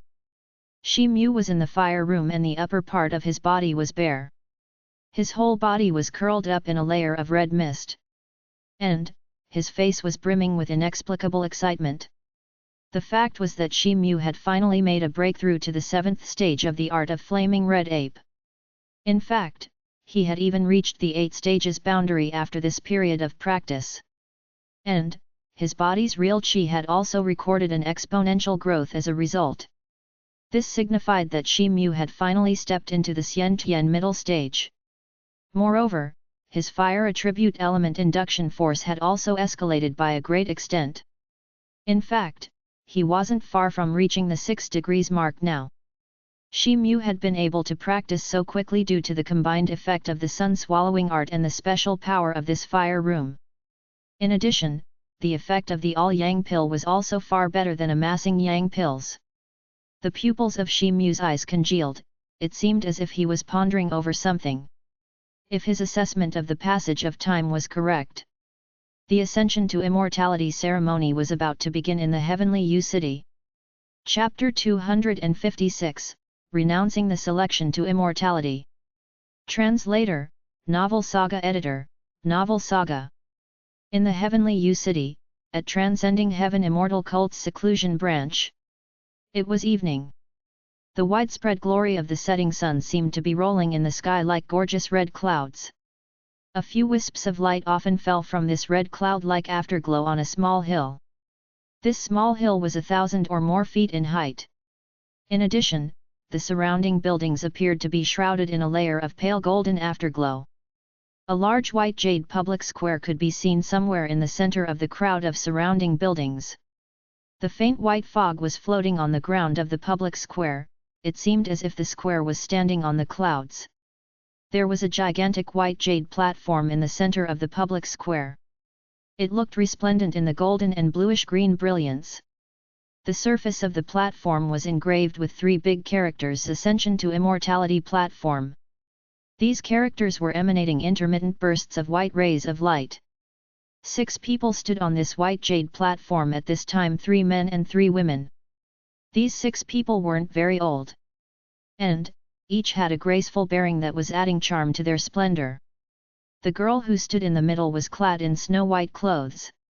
She had an exquisite figure, and was blessed with a beauty so heavenly, that it was beyond comparison. However, there was a dull and indifferent expression across her face. These aspects of her appearance made her look like an ice fairy. The other girl was attired in light green clothes. She had a graceful figure and picturesque facial features. Her hair ribbon was fluttering in the air. It could be said that her graceful appearance wasn't inferior to that white-dressed beautiful maidens in any aspect. These two women were Ximen Shui and Zhongxiu. The last girl was dressed in a purple robe, and had a tall figure. She wasn't as beautiful as Ximen Shui and Zhongxiu. However, her body was emanating a vigorous and heroic aura. In fact, she had a kind of implicit charm to her personality. The three men were also tall and handsome. The young man in the middle was dressed in a blue Taoist robe. He carried a long blue sword on his back. His stature was straight like a javelin. He had a majestic and profound aura around him, as if he was standing motionlessly before the collapsing mountain. A red-haired young man stood beside him. Red scale-shaped patterns could be indistinctly seen on his face. It seemed as if he had a kind of unusual bloodline. The third one was a purple-robed young man. He was also quite handsome. A group of red clouds was embroidered on his cuff. The people who were familiar with all major sects of the Liu Shan kingdom knew this red cloud logo. This was the symbol of the Moyun sect of the Liu Shan kingdom. One of the immortal envoys who had recently descended to this world belonged to this sect. These three men were looking in front in a focused manner. However, the corner of their eyes often tried to steal a glimpse of the three intriguing beauties who stood nearby. Unfortunately, Ximen Shui and other two girls hadn't cast a single glance at those three men. The high platform was surrounded by countless spectators at the moment. They were watching these people on the platform, and were discussing in an excited manner. The Ascension to Immortality auction had been convened by the Heavenly Wu Chamber of Commerce a few months ago. But, the Dark Moon cult had summoned the dead spirit creatures at that auction. That had sparked a catastrophic situation in the entire Heavenly Yu city. The youngsters who had arrived to participate in that auction were extremely talented disciples of their respective sects. But, they had been slaughtered on that unfortunate day. In fact, almost 50% of the people who had converged to this city to participate in the Ascension to Immortality ceremony had been killed. The prestige of the Transcending Heaven Immortal cult had been subjected to an unprecedented amount of speculation because of this reason. Many sects and influential families had put forward a denunciation, and had demanded a proper explanation from the Immortal cult. After all, those sects and influential families had placed high hopes for those geniuses. But, those geniuses had fallen to the waves of disaster, and had lost their lives. Therefore, no one was ready to resign to the fate. Then, the Transcending Heaven Immortal cult had revealed its profound heritage as the largest sect of the Liu Shan kingdom. And, it had carried out a major elimination process. In fact, it had exposed several hundred people of the Dark Moon cult who had been hiding in the Liu Shan kingdom. And, they had achieved this result in a month's time. These people were spread in all cities and towns of the Liu Shan kingdom's 32 provinces and 108 prefectures. The Immortal cult had also exposed their evil deeds in the public, and had executed them on the spot. This bold step had suppressed the public's resentment and indignation towards the Immortal cult. Furthermore, the Immortal cult had also promised that they would provide compensation to the sects and influential families of the deceased disciples once their identity was confirmed. These talented disciples were the participants of the Ascension to Immortality ceremony. But, they had been massacred at the auction. Therefore, this compensation was either in the form of practice resources, or quota for the next grand ceremony. And, the sects and influential families hadn't dared to come up with any kind of objection after that. This matter had stemmed from the Dark Moon cult. But, the Transcending Heaven Immortal cult had established this peaceful situation very quickly. Moreover, their attainment could easily be considered as extreme benevolence and fair justice. It hadn't been long since such a disastrous situation had occurred. Therefore, the people in the city hadn't caught their breath yet. However, the Ascension to Immortality ceremony was still held as scheduled. And, this grand ceremony had managed to heal the injured hearts of many people. The Ascension to Immortality gathering eventually selected 6 exceptionally talented young people after several rounds of competition. There were a few relatively shorter jade platforms on the other side of the plaza. Many high-ranked dignitaries of the Transcending Heaven Immortal cult were seated on those altars along with some of the invited dignitaries and well-known people of the Lu Shan Kingdom. Princess Uni was also amongst them. Her eyes were filled with a reluctant look as she looked at the 6 people on the high platform. The fact was that she had lagged behind Zhongxiu by a little disparity in the competition. Therefore, she had fallen to the 4th rank amongst the females, and had missed this rare opportunity. Dear Ni, Elder Taoist Wu Chen has promised me that he would receive you as a disciple even though you weren't selected. So, you still have a chance to see the world of immortals as long as you practice diligently. A middle-aged man was seated beside Princess Uni. He was attired in a yellow royal robe. He was the current emperor of the Lu Shan Kingdom. Princess Uni nodded. It seemed like she felt a lot better when she heard his words. Senior Sister Ximen, have you heard that the Transcending Heaven Immortal cult has joined hands with various sects and issued a proclamation to chase down Shi Mu? Zhongxiu glanced at Ximen Shui and asked in a soft manner. Ximen Shui heard her words, and the trace of a complicated look flashed across her cold eyes. She nodded in a gentle manner. Sister Ximen, what are your thoughts on this matter? Zhongxiu asked.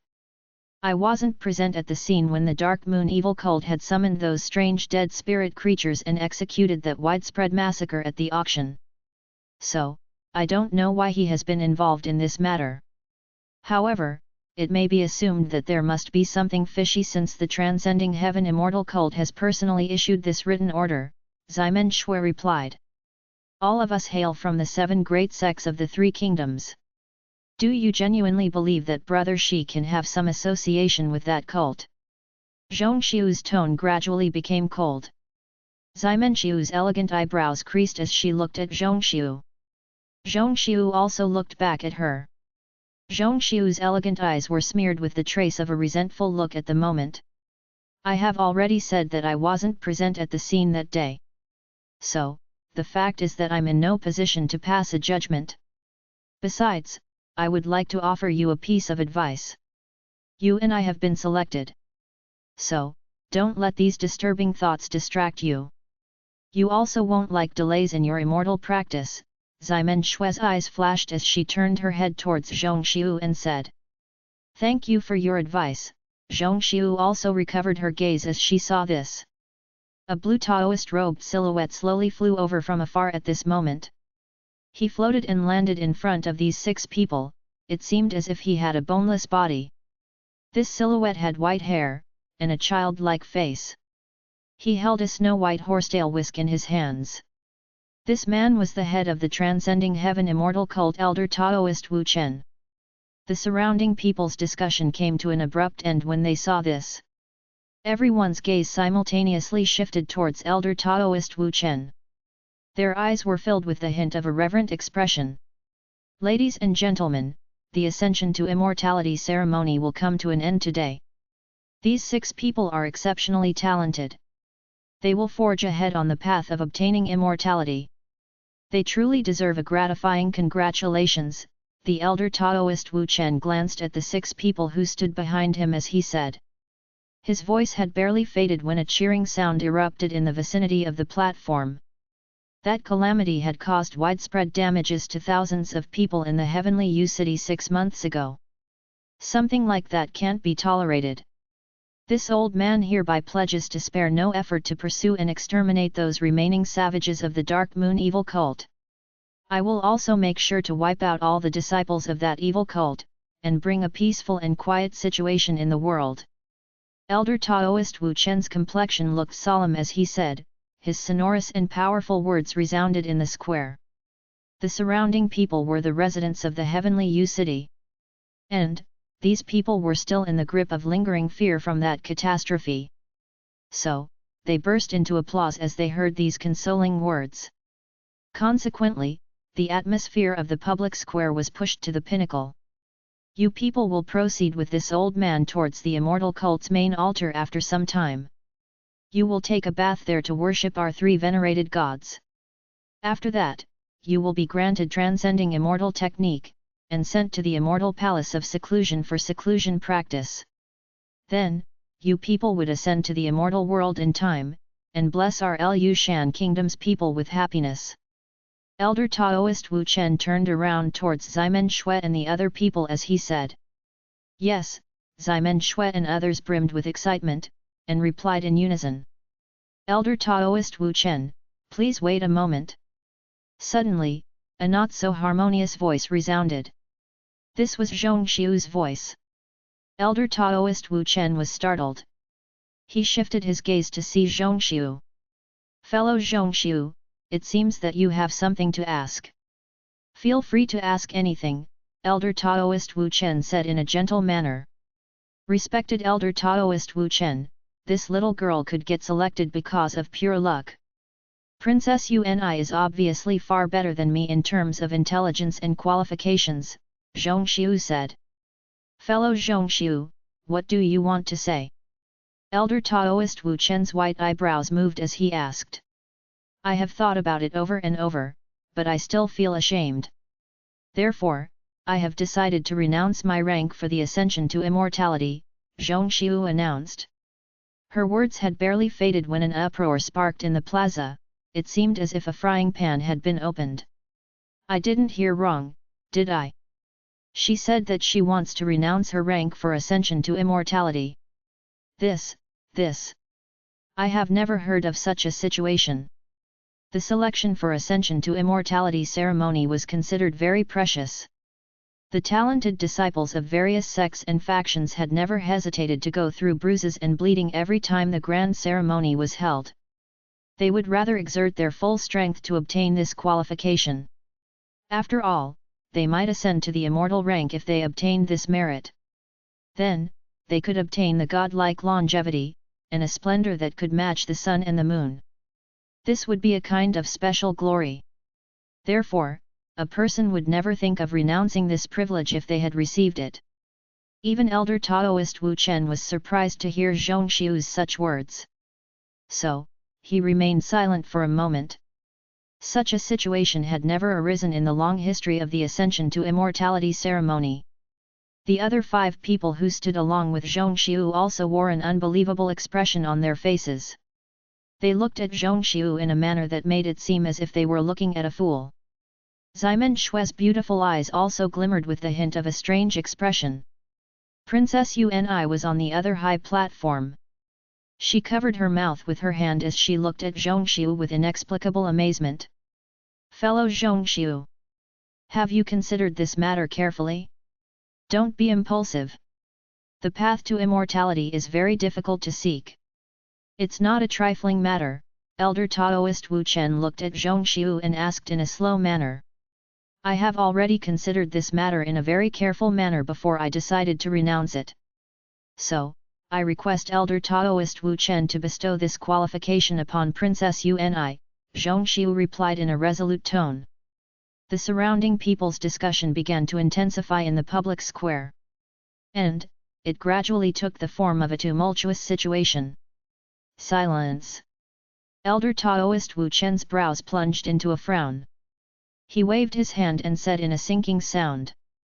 His body emanated an invisible wave that proliferated to every corner of the square, and the clamorous voices of the people immediately stopped. Elder Taoist Wu Chen turned his head to look at Zhong Xiu. The decision to follow the path to immorality can't be forced on anyone. So, I would act according to fellow Zhong Xiu's wish since she wants to renounce this qualification, he announced. Zhong Xiu greeted Elder Taoist Wu Chen with deep veneration. Then, her stature flashed and flew down the immortal platform. Then, she walked towards a distant place. The people in the square had automatically made way for her. Zhong Xiu's sleeves fluttered in the wind as she walked away. And, her silhouette soon disappeared into the distance. Zhong Xiu has renounced her rank for the ascension to immortality. So, according to the rank, this position will be filled by the 4th rank holder, Princess Uni, Elder Taoist Wu Chen declared. Princess Uni beamed with ecstasy as she heard these words. She was currently seated on the other side of the high platform. She was so excited that she stood up. But then, her complexion changed as if something had crossed her mind. She then turned her gaze towards the royal-robed middle-aged man who sat beside her. "Father, is this your arrangement?" Princess Uni Softy asked. The royally dressed middle-aged man shook his head. "It's strange, why did she suddenly give up her eligibility?" "Father, this Zhongxiu has given up the opportunity. So, I have to get the rank no matter what happens. However, you must help me prepare a gift for Zhongxiu," Princess Uni stated. "Well, you don't have to say that. I will personally take care of this matter," the royally dressed middle-aged man nodded. Princess Uni groaned. Then, she pointed her foot on the ground, and intermittent waves of yellow luminescence burst forth on her body. Then, her body flew in the direction of the immortal platform. Chapter 257, Missed a Great Opportunity. Translator, Novel Saga Editor, Novel Saga.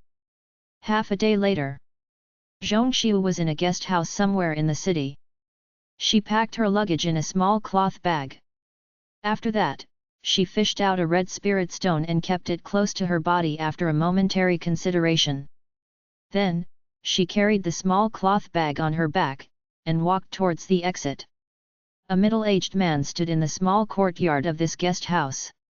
He was dressed in the green robe of the wonderful sound sect. He also commanded the strength of the Xian Tian realm. But, his face was smeared with an anxious look at the moment.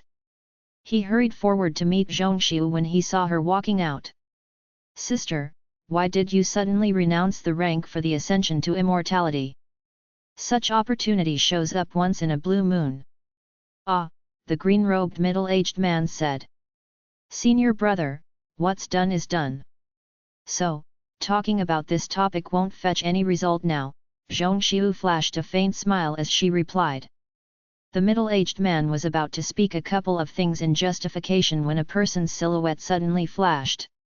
Then, another middle-aged man entered the guest house. This person was clad in a yellow robe. His facial features looked quite experienced and matured.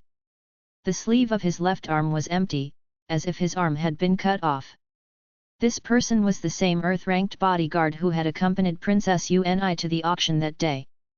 Zhongxiu and the green-robed middle-aged were startled to see him there. The fact was that these two people didn't even notice that someone had arrived this close to them despite having such a profound cultivation. "May I venture to ask the identity of your excellency?" Zhongxiu asked. "Please don't misunderstand me. I assure you that there's no evil intention behind my arrival," the one-armed middle-aged man revealed a generous smile as he replied. "You are Miss Zhongxiu, right? I'm a high-ranked elder in Lu Shan Kingdom. My name is Fei Qing. I'm indebted to Miss Zhongxiu since she has renounced her rank and provided Princess Uni with such a precious chance. I have come here to express my gratitude to Miss Zhongxiu on the orders of the Lu Shan Kingdom's emperor," the one-armed middle-aged man explained. Then, he took out a gift box from his clothes, and handed it over to her. Zhongxiu's beautiful eyes flashed. It seemed as if she wasn't taken by surprise by these words. She instead stretched out her hand, and received it. Princess Uni's cultivation is very profound. Her innate talents are also worth praising. So, her selection in the Ascension to Immortality ceremony was only a matter of course. Also, I would request Your Excellency to pass my gratitude to Princess Uni, Zhongxiu spoke up. The one-armed middle-aged man nodded. He didn't stay there any further. He turned around and walked away. Zhongxiu opened the box, and saw a silver-grey ring inside. A storage ring. The green-robed middle-aged man was astonished. However, Zhongxiu's facial expression looked tranquil as she picked up the ring with her two white onion-like fingers. Then, she poured a drop of her blood to make the ring recognize its owner. After that, she injected her spirit sense into the ring to explore it. There was an abundance of practice resources in the ring, such as pills, spirit stones, magic tools, and other stuff. She remained silent for a moment. Then, she took off the ring and cut off her blood connection with the ring. Senior brother, there's a huge pile of practice resources in the ring. I would trouble you to take this ring to my master. Zhong Xiu passed the ring to the middle-aged green-robed man. Sister, are you telling me that you won't return to our sect with me? The green-robed middle-aged man received the ring subconsciously. But, he was left startled as he heard her words. Your little sister has some important matters that she needs to address. So, I can't return to the sect for the time being. But, I would like to trouble senior brother to pass this to my master on my behalf. Also, please don't let her worry about me. I'll return someday, Zhong Xiu replied. The middle-aged man looked at her facial expression. Then, his mouth slightly opened. It seemed as if he wanted to persuade her. However, he couldn't speak a single word in the end. Thank you for the trouble, senior brother, Zhong Xiu bid farewell to the middle-aged man in a courteous manner. Then, she moved and walked toward the door. Almost at the same time, in the northern part of the Great Qin Kingdom. This was the extreme north of the eastern continent. The big flakes of snow were fluttering in the sky in an endless manner like goose feathers. They were also accompanied by intermittent gusts of cold waves. The whole area appeared like a boundless white world, and stretched as far as the eye could see. An enormous mountain range could be seen here. It seemed that it had been standing here from ancient times. This mountain looked like a giant ancient monster that was reclined in the strong wind and snowstorm. This huge mountain range was the famous Blackwater Mountains of the Great Qin Kingdom. In addition, a huge and boundless black river could also be seen flowing under these mountains. However, the Black River didn't show the slightest sign of freezing even though this place was extremely cold. It seemed that the name of this mountain range must have been derived from this Black River. The place from where the Black River flowed into the mountain ranges was a vast stretched flat land. This flat land was home to countless huge buildings that rose steeply from its leveled ground.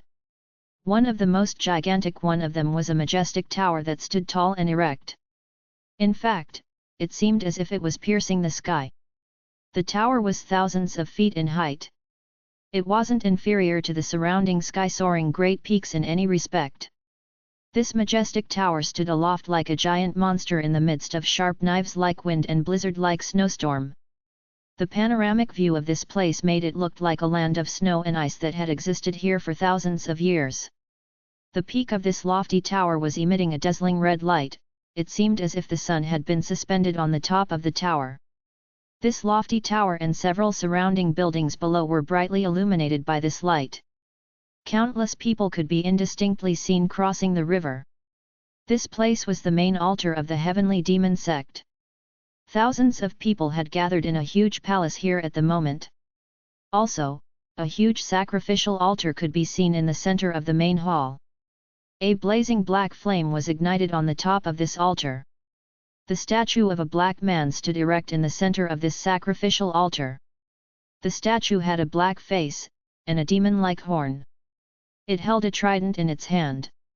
In short, the appearance of the statue looked very ferocious. Moreover, 6 people's silhouettes stood side by side before this statue. The Demon Yang ceremony of the Heavenly Demon Sect had finally put forth the 6 most talented people's names after going through a series of intense competitions. This group of the selected 6 people comprised 4 men and 2 women. They all looked young. Also, they had an imposing appearance and an exceptionally graceful bearing. A few of them stood with their hands crossed behind the back. They were watching the people around the stage in a calm and confident manner. The person who stood on the leftmost side of this group appeared considerably young. He was dressed in a grey robe, and had exquisite facial features. He seemed to be 17 or 18 years old at the most. Shi Mu would have recognized this person if he had been here. This person was Feng Li from Feng City. It was strange to see that Feng Li had arrived in the Heavenly Demon Sect, and had taken part in the Demon Yang ceremony. Unfortunately, Shi Mu couldn't rush over to participate in this ceremony due to various reasons and a freak combination of factors. Otherwise, he would have been greatly surprised. Feng Li was looking in front in a focused manner at this time. Brother Feng, who could have thought that Gan Prefecture's Yin demon sect would be blessed with such a talented person like your excellency? This is genuinely awe-inspiring, a bald young man spoke up. He stood beside Feng Li. Brother Zong is overpraising me. My strength doesn't stand any chance against Brother Zong. After all, you are one of the disciples of the main sect. It was merely a fluke, Feng Li said. The bald young man smiled. It seemed as if he was quite satisfied with Feng Li's answer. He then turned his head and didn't say anything further. A black-robed middle-aged man walked over in a slow manner at this moment. This man seemed to be only 30-year-old. He had sharp sword-like eyebrows that were slanted to his temples. Short and black whiskers were growing above his mouth. These features made him appear very refined. The refined appearance of this man made him look like a profound scholar. He was the head of the Great Qin Kingdom's heavenly demon sect Prior Hao. A few black-robed people stood in a certain corner below the sacrificial altar. They were watching the 6 people on the altar. These people were Black Demon Sect's Jin Xiaochai and other 2 team members.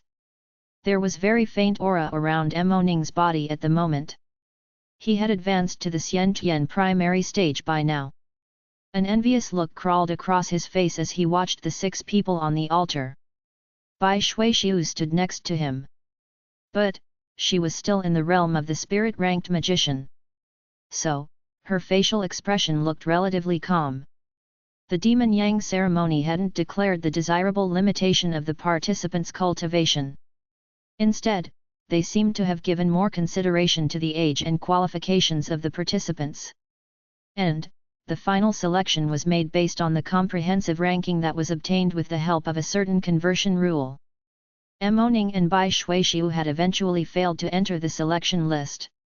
In fact, they couldn't even make their place in the top 30. Mo Ning stole a glimpse of Jin Xiaochai. She had been the only one in their team who had a high prospect of victory. But, Jin Xiaochai encountered a formidable enemy in the final round of the competition, and was eventually defeated. Consequently, she also missed the top 6 rank by a hair's breadth. She had made it to the top 10 ranking list nonetheless. However, her disparity with the top 6 rank holders couldn't be underestimated. However, Jin Xiaohai's facial expressions made it seem as if she didn't care about it in the least. Ladies and gentlemen, the Demon Yang ceremony has passed through a string of competitions over these last few days. So, it will record its completion by the end of today. It has also succeeded in selecting 6 talented people after an intense competition, Prior Hao announced with a smile. There are many who haven't been selected. However, we also have a big reward for the top 10 rank holders. They can go and collect it from the main management hall later, Prior Hao continued after a brief pause. Jin Xiaochai cast a glance at Feng Li as he stood on the altar, and her lips slightly curled. The fact was that she had been defeated by this person. The Demon Yang ceremony has harvested a great result this time. Our demon sects are the loyal adherents of the demon god. So, our power shall continue to flourish. Prior Hao's voice lingered in the main hall for some time. The surrounding people were listening to his words with rapt attention. But, Jin Xiaochai looked a bit distracted. She turned her hand and took out a jade token. Then, she rubbed it a bit in a gentle manner. A ray of light flashed on the surface of the token. Then, a figure emerged. This was Shi Mu's image. Moreover, a few lines were mentioned beside his image in small characters. Damn it! This boy seems to have stirred up some problem in the Heavenly U City. And, the problem seems very serious since an arrest order has been issued for him along with the other evil members of the Dark Moon evil cult. Jin Xiaochai cursed him in her heart. Prior Hao's speech had already finished by now. The ceremony hereby finally ends. You can leave and take a good rest now, Prior Hao announced. The people who were present in the hall started to leave as they heard his words. Soon, only the 7 people who had been on the sacrificial altar were left in the entire hall. You people follow me, Prior Hao said to the 6 people. Then, he walked towards the depth of the hall. The group stopped in front of a black door after some time. A horizontal board hung above that door. It was inscribed with 4 large blood-red colored words, Heavenly Demon Palace Hall. These 4 blood-red colored words looked quite ordinary. Even the font had nothing special that could attract a person's attention. In fact, they looked very clumsy, and were devoid of any hints of creativity. However, these words were radiating a special kind of aura. Feng Li and the other 5 finalists' bodies received a jolt as they looked at these words. Then, they started to breathe more quickly. Well, you are the winners of the Demon Yang ceremony. So, each person will receive a Demon Yang pill according to the convention. Prior Hao waved his hand, and 6 black boxes flew out of his hands toward those 6 people. The 6 people extended their hands to catch the boxes. The Demon Yang pill has a special characteristic. So, you must keep your qi stable and continue to refine for 49 days in a careful manner. You must not forget this thing. You people will be closed in this Heavenly Demon Palace Hall for seclusion practice starting from today. This palace hall had been set up by the Heavenly Demon's predecessors. This hall will help you forge ahead with your cultivation. Soon, you would soar to serve our demon god. Prior Hao said. The 6 people exchanged looks with each other. Then, they replied in the affirmative. Somewhere in the Heavenly Demon sect. Inside a building's small courtyard. Sister Jin, do you want to leave? Moning asked as he noticed that Jin Xiaochai had already packed her stuff. Yes. You too will receive my reward on behalf of me. After that, you must return to the sect as soon as possible. Jin Xiaochai took out a black cloak, and draped it around her plentiful body. Where does Sister Jin wish to go? What would we report to our sect's head? Moning asked. I want to travel around the world for some time. I'll return to our sect when the time comes. You can convey this message to the head of the sect if you wish to, Jin Xiaochai replied. Then, she no longer paid attention to these 2 people. She moved and walked toward the exit. Moning and Bai Shui looked at each other in blank dismay. Jin Xiaochai stood near the Blackwater mountain ranges half an hour later. Snow was swirling in the air above the highland. She looked at the boundless snowfall in the front, and remained silent for some time. It seemed as if she was in deep contemplation. Some time passed like this. She then jumped down the highland, and disappeared into the heavy winds of the snowstorm. Chapter 258, Lifeless Atmosphere. Translator, Novel Saga Editor, Novel Saga. 1 month later. There was a swamp that stretched far into the distance. In fact, it extended as far as the eye could see. The surrounding area was a puddle of muddy water. Thick white bones and skeletons could be seen everywhere in this dirty water, as if there should have been some beasts around. A whiff of the pungent odor was also lingering in the air. A large expanse of greenness could also be seen around apart from the muddy water. But, a greater part of them were moss and other marshy plants. However, this vast stretched greenness wasn't the surface of the land. In fact, a person would fall into a death trap and get swallowed by the swamp if he walked on it in a careless manner. And then, he would eventually become a skeleton like others. A mass of white chi clouds flew over from afar under the dusky sky. It was approaching in an unhurried manner. A person's dark silhouette stood on that chi cloud. This person was Shi Mu. But then, the chi cloud started to dissipate at a very fast speed. Consequently, Shi Mu began to decline in a slow manner. Shi Mu fell on a piece of marshy land that was covered with bushes.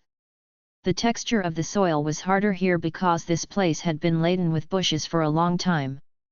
Shi Mu sized up the surrounding area for a moment. Then, he retracted his gaze. According to his map, this place was the border of Xixia country. But, this region was perennially shrouded in a curtain of deathly and depressing aura for some reason. This rendered Shi Mu with a kind of uncomfortable feeling. He had been wandering in this marshland for the last 5 or 6 days. He had also noticed that the sky here had always been dull and overcast. In addition, Shi Mu had always felt the strong presence of yin qi in the atmosphere when he was flying in the air. This kind of cloudy environment was very unfavorable for Shi Mu. It was because Cai was unable to see very clearly from the sky. The swamp was very similar everywhere. Therefore, Shi Mu hadn't been able to get out of this region up until now. Shi Tou, I have come to the western side to have a look. This place seems to have a village. Cai's voice resounded in Shi Mu's mind. Well, be on your guard. I've been feeling a bit strange since we've got here, Shi Mu responded with his mind. Don't worry, the parrot replied. Then, a tiny shadow ascended even higher in the distant sky, and quickly disappeared into the layer of grey clouds. Shi Mu found a seemingly small village under Cai's guidance nearly an hour later. The entire village had only one main street. This street extended from east to west. And either side of the street was mostly occupied with some thatched huts. Shi Mu stood outside the village, and his eyebrows were slightly creased. The village was too peaceful, so much so that not even a sound had been heard so far. Shi Mu again gazed up towards the sky. This should have been noontime, but there wasn't a house in the village with smoke curling up from the kitchen. He couldn't help but become a bit more vigilant. Then, he slowly walked forward to enter the village. But, he was taken aback when he saw the scene inside. The entire village was shrouded in an atmosphere of lifelessness. Shi Mu had roughly walked 1,000 or more feet after stepping through the village's entrance by the time he found the corpses of 3 villagers, 2 men and a woman. He went forward and took a closer look. These people seemed to have died 3 or 4 days back. Their wounds had turned black. And, it seemed as if they were curled up in the grey-colored yin qi. Shi Mu immediately turned around, and started to walk towards the exit of the village. Suddenly, 2 grey claw shadows were shot from a nearby thatched hut. A rustling sound of movement also resounded in the village as this happened. Shi Mu pointed his right hand, and a golden light rushed out of his body. Then, it turned into a gigantic golden sword that was almost the size of a door. A golden flame flared up on the surface of the golden sword. Then, the sword flashed as it met the 2 grey claw shadows. Chi, a light sound was heard. The golden flame set those grey claw shadows on fire, and burned them to nothingness in an instant. But, the momentum of the golden sword didn't reduce as it appeared over the thatched cottage. Then, the sword hacked down like a bolt of lightning. A scorching airwave reached before the arrival of the sword. Boom! A loud rumbling sound resounded. The thatched hut collapsed with a loud rumble amid the radiating sparks. Then, a zombie's silhouette appeared before Shi Mu's eyes. Its whole body was covered with a layer of green hair. The zombie brandished its claws and dozens of grey claw shadows dashed out to welcome the huge golden sword. However, the claw shadows were defeated and dispersed as they came in contact with the golden sword. After that, the golden sword chopped the zombie into 2 halves. A mass of green smoke billowed out since the golden flame had continued to burn the wounds of that zombie even after its death. The trace of a satisfied look flashed through Shi Mu's eyes as he saw his scene. The fact was that the golden sword had begun to develop its spiritual property after being nurtured inside Shi Mu's body these days. This was the first time the sword had revealed itself before an enemy. And, the result was indeed admirable. Suddenly, a human skeleton dashed out of another thatched hut. It held a blade in each of its hands. It had dashed towards Shi Mu with an intention to kill him. Shi Mu waved his hand in a convenient manner, and 2 red fireballs shot out. They then flew towards the 2 blades respectively.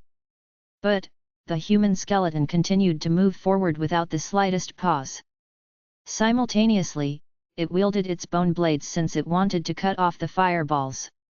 The fireballs were about to be chopped down when they suddenly drew a graceful arc in the air. Then, they bombarded the skeleton from behind with a flash of light. Boom! Boom! 2 explosive sounds rang out.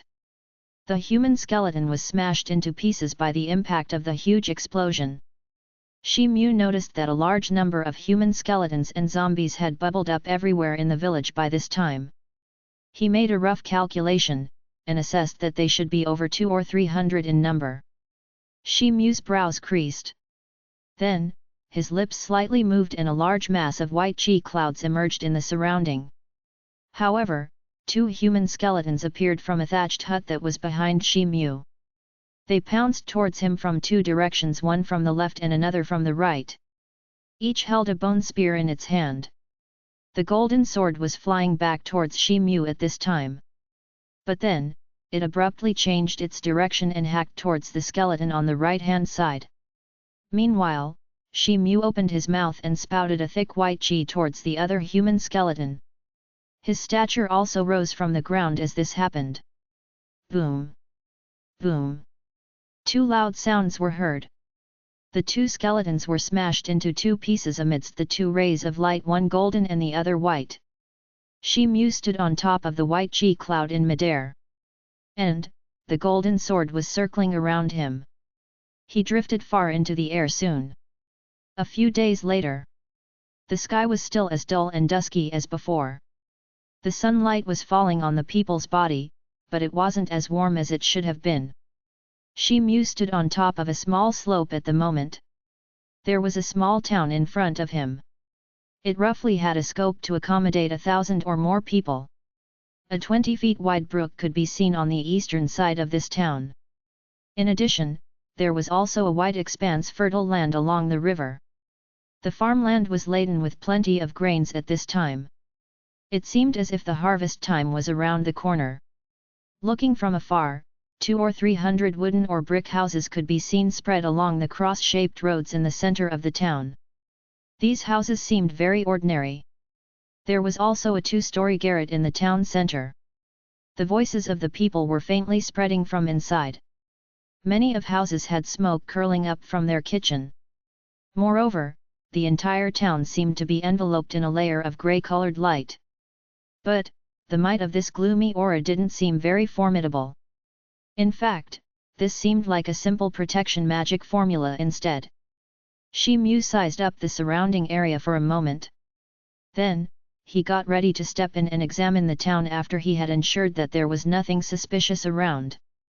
But then, he heard a burst of clamorous sound at the village's entrance. Then, 7 or 8 ordinary dressed common people arrived at the village's entrance along with a horse-drawn carriage with a flat board behind.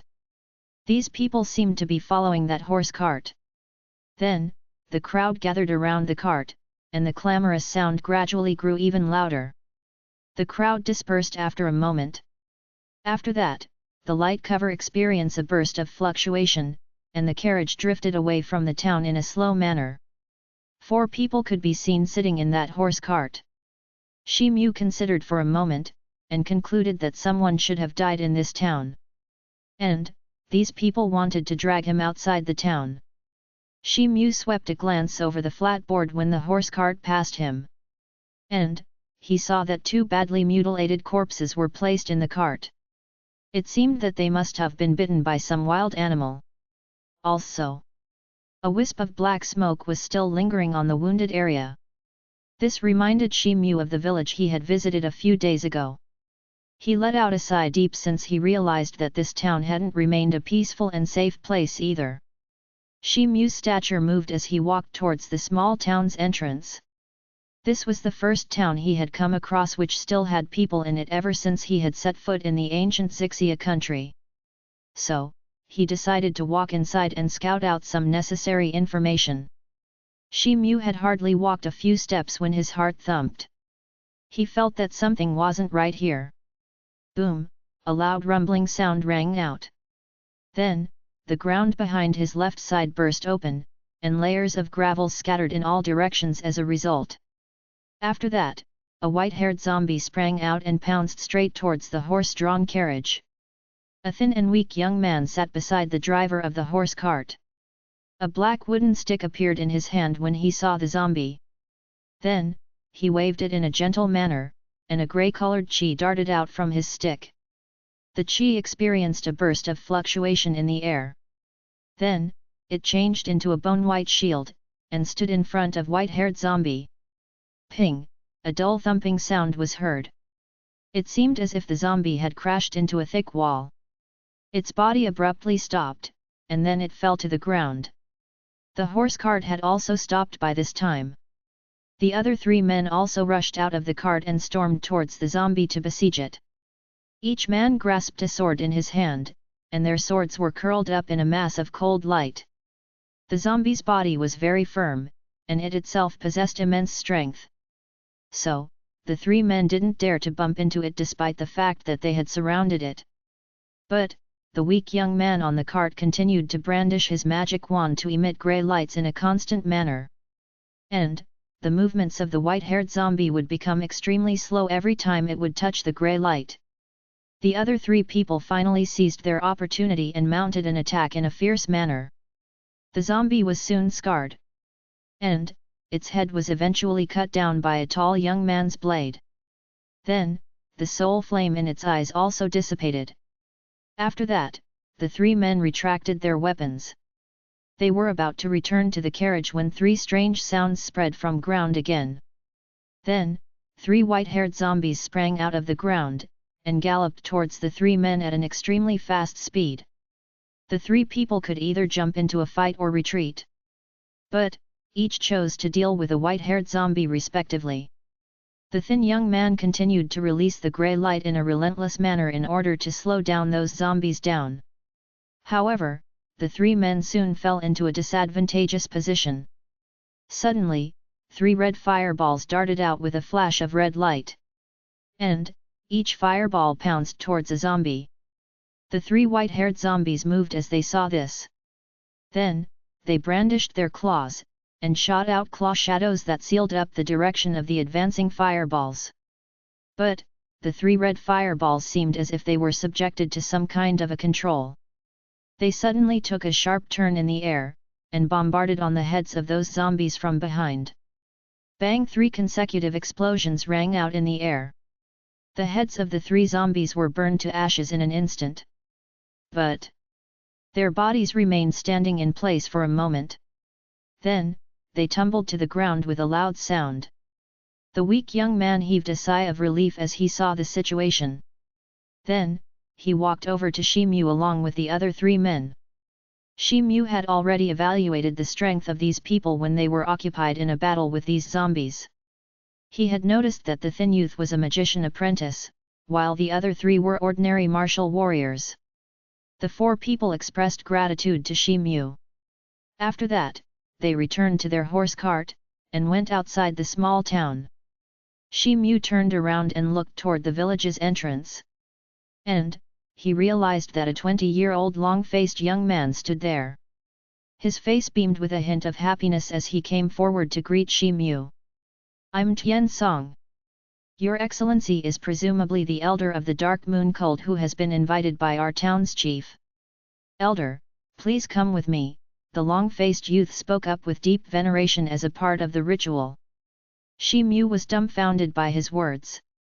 But, the long-faced man didn't wait for his reply. Instead, he turned around towards the road in front.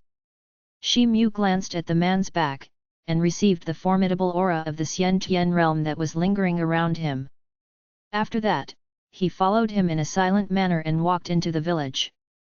They quickly arrived in front of a 2-story garret that was situated at the center of the town. Tian Song then stepped forward and knocked on the door. Some time later, Shimu was seated in a living room. Also, a cup of freshly brewed tea was placed on the table in front of him. A dark-skinned old man walked in from the side door of the living room after some time. This old man is the town chief of White Feng Town. "I'm called Wang Ying. I'm glad to see Senior Mu here. By the way, this is the first time that I have come across such a formidable and proficient person like Senior Mu in this remote and desolate town. We are truly graced to see you," the dark-skinned old man smiled. The old man didn't take the seat of honor. Instead, he sat opposite to Shimu. Chapter 259, Evil Spirits. Translator, Novel Saga Editor, Novel Saga. Town Chief Wang is too modest. I didn't expect that Your Excellency would be a famous magician, Shi Mu sized him up once and said. This old man had learned a few superficial magic techniques when he was young. But, they aren't worth mentioning in front of Senior Mu's proficiency. However, Wang Ying stopped and shifted the thread of conversation. Senior Mu isn't a disciple of the Dark Moon cult, right? Oh, what makes you think so? Shi Mu asked. As far as I know, the star-ranked magicians of the Dark Moon cult have basically headed to the western coastal area since it's a relatively bountiful area. So, they are unlikely to come to us, Wang Ying smiled as he spoke. That's right. I don't belong to the Dark Moon cult. I just happened to pass by this place, Shi Mu replied. May I ask if Senior Mu can stay in this town for some time? Wang Ying considered for a moment. Then, he asked in a hesitating manner. I have some important matters that I need to take care of. So, I'm afraid that I can't stay here for a long time. Thank you for your hospitality. But, I would like to request the town chief to enlighten me about a couple of things. Any information about the Yellow Sea, or the way to proceed towards the west coast would be highly appreciated. Therefore, I will look forward to hearing a couple of useful information from you, Shi Mu asked in a non-committal manner. Does Senior Mu wish to go to the sea? Wang Ying asked. Yes, Shi Mu replied. This old man would ask someone to help Senior Mu in scooping out some necessary information. Besides, I will also give Senior Mu a hand-drawn roadmap at the appointed time. It would take a little time, 2 or 3 days at the most. I won't delay Senior Mu for a long time. Senior Mu can stay in the town till then. Meanwhile, you may help 1,000 residents of this town in finding out the person who is in the possession of the evil spirit. I will certainly express gratitude to you once this job is done, Wang Ying said. Then, he stood up and clasped his hands toward Shi Mu in obeisance. But, I don't know anything about these evil spirits that Town Chief Wang has just mentioned. Can you enlighten me? Shi Mu asked. Look at me. I have become a decrepit old man. Senior Mu is a stranger here. So, it's only natural that he wouldn't have heard about the evil spirits. The fact is that the evil spirit is a relatively special kind of dead spirit creatures. They are a ghost without any entity. Their natural disposition is to feed on people's life essence and blood. They don't have formidable strength. But, they can take possession of the ordinary villagers and inherit their memories very easily. You can't find any abnormalities on the surface. But, they are practically impossible to guard against. The townspeople have been repeatedly attacked by someone. The victim turns into a dead body once their life essence and blood gets sucked away. This senile old man's magic power is very feeble. So, I haven't been able to find the murderer. I've also sought help from many disciples of the Dark Moon cult. But, even they couldn't remain unaffected. They were similarly attacked and changed into a dry corpse. Senior Mu's magic power seems very profound. So, it seemed that you might grab that evil spirit, Wang Ying explained everything in a quick manner. I'll try to do everything possible to sort out this problem. Oh, that's right. I wonder why the dead spirit creatures are roaming in the vicinity of Whitefang Town, Shi Mu nodded. Then, he suddenly changed the thread of conversation and asked. Alas, this situation doesn't confine to this town alone.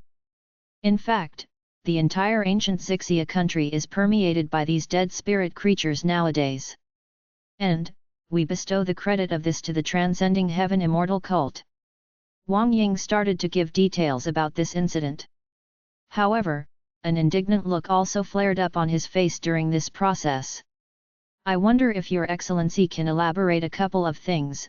Shi Mu's face gleamed with a hint of curiosity. This decrepit old man will explain a few things since Senior Mu seems very curious. However, it'll take a long time if I begin to talk about this matter, Wang Ying sighed.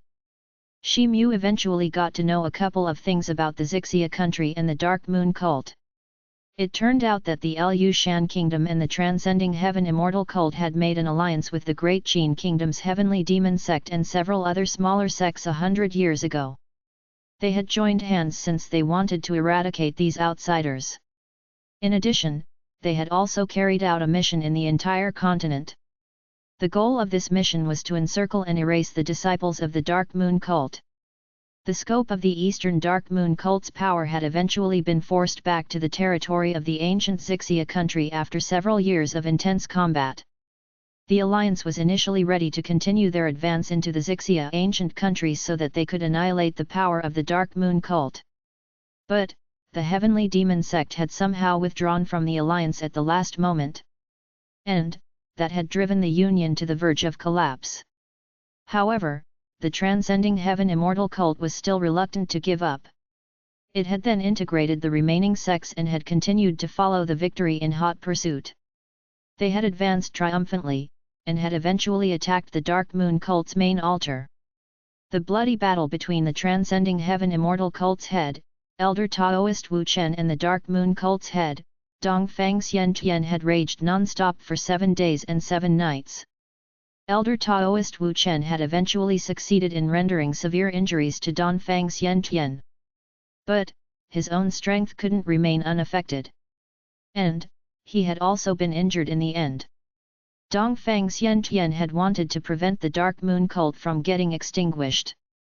So, he hadn't hesitated in risking his own life to open a huge passage.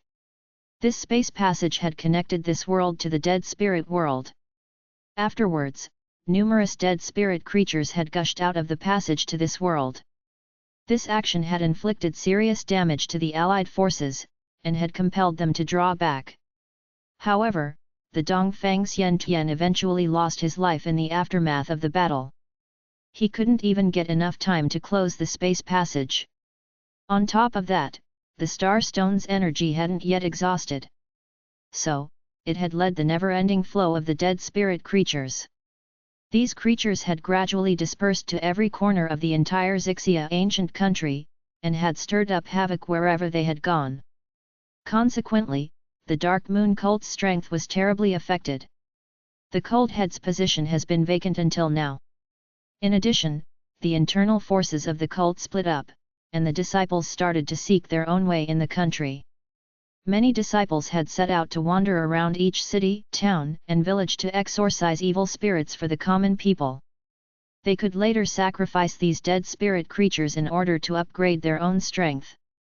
At the same time, they could also earn a little money and spirit stones. In addition, there were also some powerful tyrants who had chosen to proceed towards the Yellow Sea. They had done this because they wanted to hunt the sea beasts to perform the living sacrifice. Wang Ying finally explained Shi Mu about the nearby geographical distribution as per his request. Shi Mu also learned that this White Feng town was located in the Xixia country's northeast region. Also, this town was regarded as the most remote place. There were no other cities or towns nearby. In fact, the nearest city was 300 miles away. The two of them talked for some time. After that, Shi Mu declined Wang Ying's urge to stay his residence in a polite and tactful manner, and he departed from there. He then went to the town's only inn to find a residence. The same day, at nightfall, the stars and the moon were dull and dark. The world seemed to be wrapped in a curtain of darkness. There was a small courtyard in front of a house's gate somewhere in this town. The horse-like long-faced man Tian Song and a seemingly well-behaved and sincere old farmer were chatting over there. Suddenly, a person's silhouette appeared in this courtyard in a silent manner. Both people discovered the presence of that silhouette at the same time. "Mr. Mu, how did you come?" Tian Song looked surprised as he asked. Tian Song hadn't finished his sentence when he saw that Shi Mu pointed his right hand and a white light fled from his hand. Then, the light turned into the chain of white qi and bundled the old farmer who stood beside him. Thump! A stuffy sound was heard. It seemed as if a heavy object had fallen to the ground. It was the old man. He was the one who had crashed to the ground. And, he was unable to budge an inch at this time. "Mr. Please spare my life. This trivial person neither knows you, nor has offended you in any way. The old farmer looked at Shi Mu in alarm. Then, he started to beg for mercy in a loud voice. Why do you want to catch my second uncle? Tian Song drew 2 steps back. Then, he asked hurriedly. To save you. Shi Mu replied as he moved towards the farmer. Tian Song froze to the spot on hearing his reply. It seemed as if he couldn't understand how to react to this. Shi Mu wore a dark expression on his face as he gazed at the old farmer who lay on the ground. The farmer was also looking at him with a pitiful and fearful look on his face. And, he was constantly begging for mercy. But, Shi Mu remained unmoved. Instead, his left hand suddenly moved and grasped the head of the farmer. Then, his 5 fingers emitted faint white light. It seemed like the old farmer had received some kind of stimulation since his eyes had instantly turned bloodshot. Then, he stared at Shi Mu's throat in a fierce manner. It seemed as if he wanted to bite his throat off. The farmer then opened his mouth, and sharp fangs grew out of his mouth at an extremely fast speed. They were sending out a queer and cold blood light. What is this? Tian Song cried out in alarm. His complexion had turned deathly white. The white light in Shi Mu's hand extended in an unrestrained manner, and changed into a mass of white light. Then, the light enveloped the farmer's head. After that, Shi Mu retracted his left hand. Then, his magic power congealed into a mass of white light. The white light then darted out and engulfed a shadow. This shadow was a condensed form of the grey fog. The farmer stopped breathing as soon as the grey shadow departed from his body. Then, a faint deathly aura bubbled up on his body. Shi Mu's sudden appearance inside this courtyard obviously had a reason to it. The fact was that Shi Mu had sensed the faint presence of yin qi around this long-faced man when he had seen him for the first time. Shi Mu had then surmised that this aura could only exist if the opposite party had been in touch with the dead spirit creature for a long time. Therefore, he had taken the help of his spirit sense's sensing ability when he was at the inn. He had then found the long-faced young man's residence in a silent manner. And, everything had happened as he expected. Shi Mu abruptly turned his head and looked at Tian Song. Tian Song was startled. He hadn't yet finished his sentence when he saw that Shi Mu had wielded his right hand. His hand then released a strong wind that swept over the back of Tian Song's head. Tian Song felt that everything had turned black before his eyes. And, he passed out the next moment. The fact was that Shi Mu didn't wish to alarm other people. So, he could only make Tian Song rest for a while. Speak out the person's name who directed you to come here. Shi Mu turned his head and asked while enshrouding the grey shadow in his spirit sense. The grey shadow was tumbling in the same place, but it didn't make any sound. Shi Mu let out a cold snort. Then, his right hand moved, and a red fireball appeared in his hand. Then, he softly rolled it forward, and the fireball started to burn the leg of the grey shadow. Ah! A mournful screeching sound resounded in Shi Mu's mind. I'll say, the grey shadow started to ask for forgiveness. In the center of the town, in front of that 2-story garret. Bang! Shi Mu pounded his foot and kicked open the door. Then, he strode into the garret. He swept his gaze around, and his eyes got attracted towards a side room. Squeak! The door opened, and a 27 or 28-year-old young man walked out of the room. His complexion looked somewhat pale. He looked at Shi Mu and said, "Senior Mu, you broke into Wang's house this late. I'm afraid that it's against manners, right? Town Chief Wang, do you know this thing?" Shi Mu extended his right hand and a grey shadow appeared in the palm of his hand. Its whole body was tied with the chain of white qi. Senior Mu deserves to be called a star-ranked magician. You grabbed the evil spirit so quickly, it would have indeed been very exhausting. It seemed as if Wang Ying had been expecting this. However, he still stretched out his hands to applaud Shi Mu. Suddenly, a grey magic circle appeared on the ground around Shi Mu.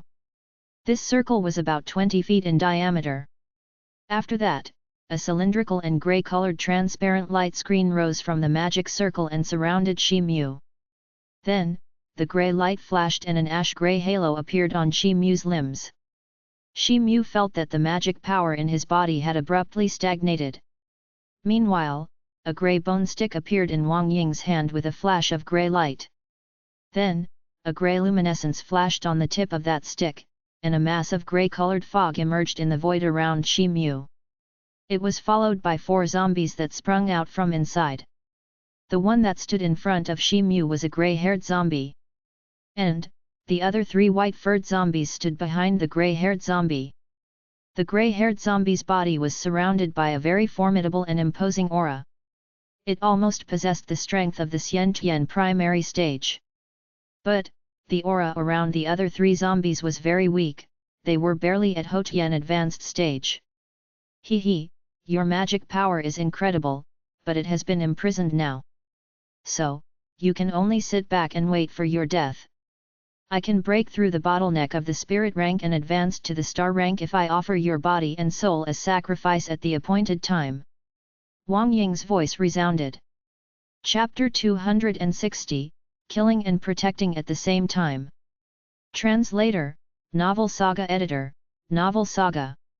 Wang Ying's voice had barely faded when the grey-haired zombie suddenly pounded its fist towards Shi Mu in a fierce manner. A grey fist shadow dashed towards him as a result, it was 10 feet in size. Then, the other 3 white-haired zombies also pounced towards Shi Mu. However, Shi Mu exuded a huge mass of red light. And, it took the shape of a thick layer of red real chi protective shield outside his body. Simultaneously, he opened his mouth and spouted something. A golden light darted out of his mouth and circled around his body at a very fast speed. The 3 white-haired zombies hadn't even reacted to this when the golden light swept past their necks. Those 3 zombies' statures froze to the spot. And, 3 ugly heads rolled down to the ground a moment later. However, the momentum of the golden light hadn't faded yet. So, it flashed again and appeared in front of the grey-haired zombie. But, the grey-haired zombie's big hand was shrouded in a mass of grey light, and it started to shoot innumerable claw shadows. It wanted to grasp and absorb the golden light. Puff, a dull thumping sound was heard. The grey claw shadows collapsed when they came in contact with the golden light. After that, the golden light flashed again, and cleft the grey-haired zombie into 2 halves from the head to the foot. The grey fist shadow that had been shot by the grey-haired zombie struck the surface of Shi Mu's body, and exploded. Bang! A loud exploding sound was heard. The red real chi protective shield experienced some shaking. But, it remained intact. These events had taken place within a fraction of a second. The golden sword had hardly appeared, and Wang Ying's offense was completely shattered. A Xiantian warrior. Spirit tool. Wang Ying's complexion turned ashen as his eyes fell on the red real chi around Shi Mu's body. In addition, the dazzling golden radiance of the golden sword indicated that it was a spirit tool. And, this had blown his mind away. Wang Ying realized something, and waved his bone stick. It seemed as if he wanted to make a move. However, the golden light flashed on the surface of the bone stick. And, the bone stick got slashed into 2 pieces. Then, the golden light appeared 1 foot away from Wang Ying's body, and started to hover around him at a very high speed. Wang Ying's legs became powerless and he crumpled to his knees. Chi! Chi! A few muffled sounds were heard. The red luminescence on Shi Mu's body gleamed magnificently. Simultaneously, the grey halo on his limbs began to inflate under the red real chi. The halo burst and dispersed in the air. It then turned into a little crystal light, and dissipated in the void. After that, Shi Mu walked toward Wang Ying in a slow manner. Simultaneously, he opened his mouth and said, "What do you want to say now?" Wang Ying looked at Shi Mu with a petrified look on his face. He nodded repeatedly, and unfolded everything in full detail. His story was just what Shi Mu had anticipated. Wang Ying was the name of the deceased chief of this town, while his real name was Ho Sai Lei. He was one of the followers of the Dark Moon cult. And, he was a soul magician by training. The dead spirit creatures that would be seen wandering in the vicinity of this small town had been subdued by him. However, this evil spirit along with those zombies Shi Mu had encountered outside the town were being raised by him to support his goal. A follower of the Dark Moon cult could enhance his strength by offering sacrifices of living creatures, dead bodies, or skeletons. Also, the stronger the sacrificial creature had been before its death, the greater the strength one could obtain from it. In addition, a recently deceased creature would render a better result. The followers of the Dark Moon cult would travel across the eastern continent to explore some ancient vestiges in those days, so much so that the graves of some formidable people were also in their exploration list. They wanted to look for everything that could be used as a sacrificial object. And, they had gone so far that they had even started to slaughter the common people to attain their goal. This was also one of the reasons why the Dark Moon cult was regarded as heretical by the influential people of the eastern continent. Hosai Lei had similarly set out to travel across the world. He happened to pass by this town during his travels. And, he noticed that this town was under the attack of zombies. So, he undertook the task to lift the siege. Then, a strange idea had sprouted in his mind, and he started pretending to be the town head with the help of his own excellent disguise technique. He had begun to foster the town as a reservoir of people for his ulterior motives. He would kill some of the townsfolk from time to time to offer sacrifices. Meanwhile, he had also set up the traps for those followers of the Dark Moon cult who would attempt to enter the town with the intention to exterminate people. However, the cultivation of these disciples wasn't that high. The most formidable ones were either Hotian martial warriors or spirit-ranked magicians. This was the reason why he was pleased and startled when he noticed that Shi Mu was a star-ranked magician. Hosai Lei was merely a step away from the star-ranked magician realm.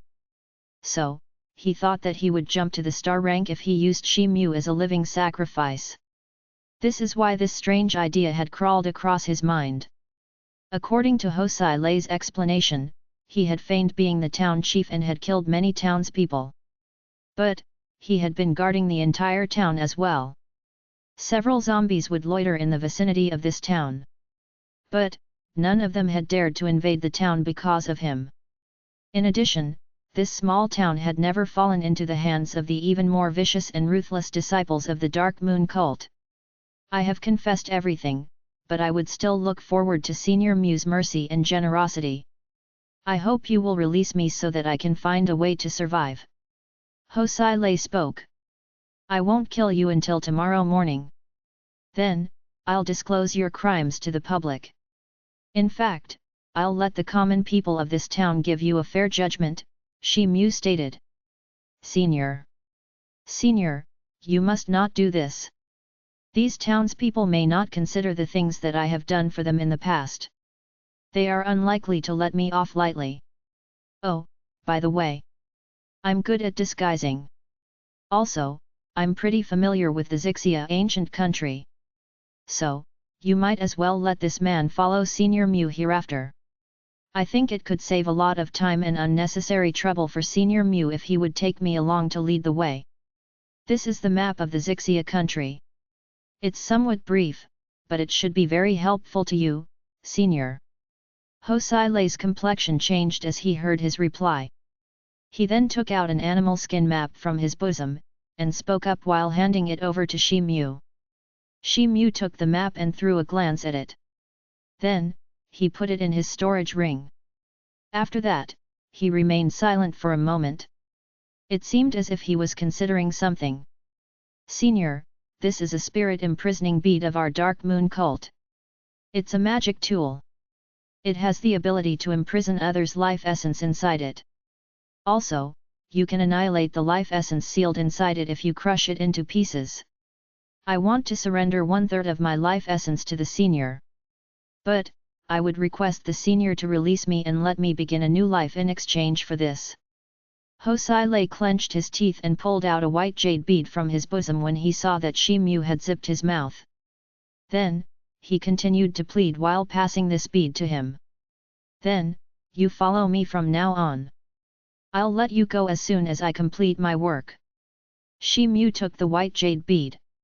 Then, he slightly fiddled with it as he said. Ho Sai Lei's face loosened a bit. He then pinched his fingers to cast a magic spell. He mumbled something, and his face contorted with pain. Then, a small mass of green light spurted out of his nostrils and plunged into the white jade bead at a lightning speed.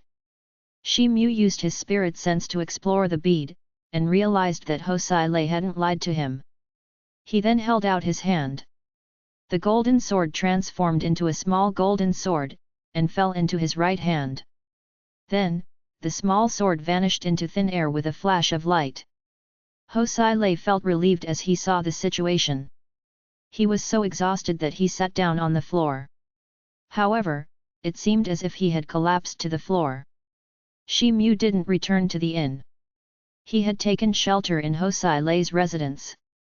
The night sky was covered with layers of dark clouds.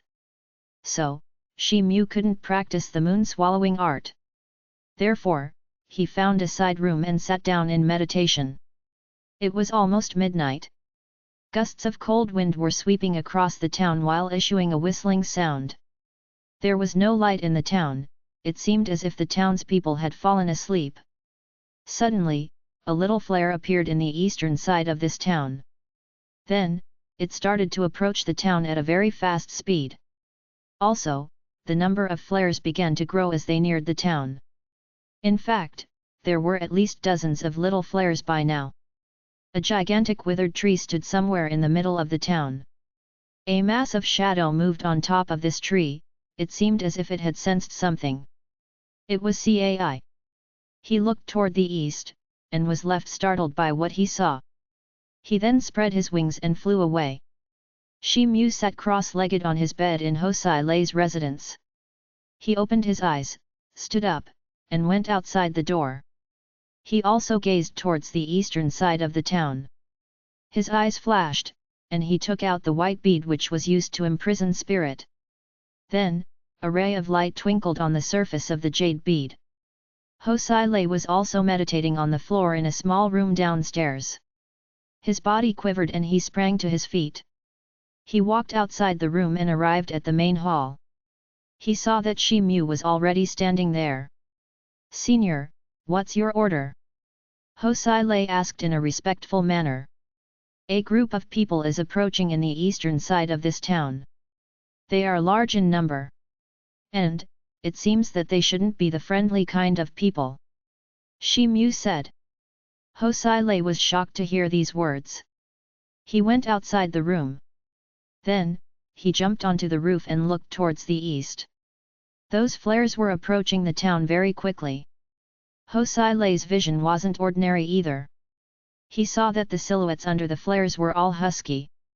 Everyone was dressed in black clothes. And, they had a fiendish appearance of their faces.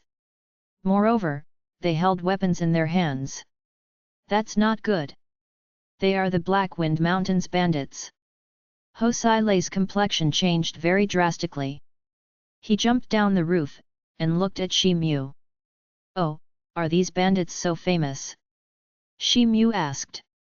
"Yes, the Black Wind bandits are the famous thieves around here. They are huge in number, and they are very powerful. I've also heard that their leader is a Xiantian martial warrior. However, they had never invaded this territory before since I was here. Moreover, their nest is also quite far from here," Ho Sai Lei answered. "You go and deal with them first. I'll join you if the enemy is tough," Shi Mu said after a momentary consideration. Ho Sai Lei beamed with exhilaration as he heard his words. These black-dressed bandits were formidable people.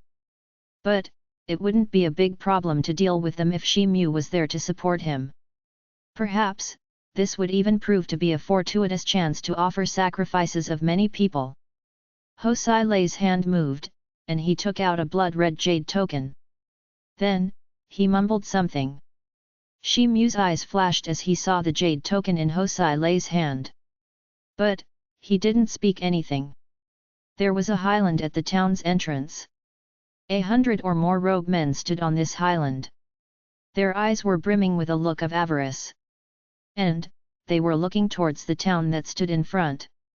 Big brother, this White Fang town seems to have an abundance of riches. It looks like we haven't wasted our time by coming here, one of the men spoke up in an excited manner.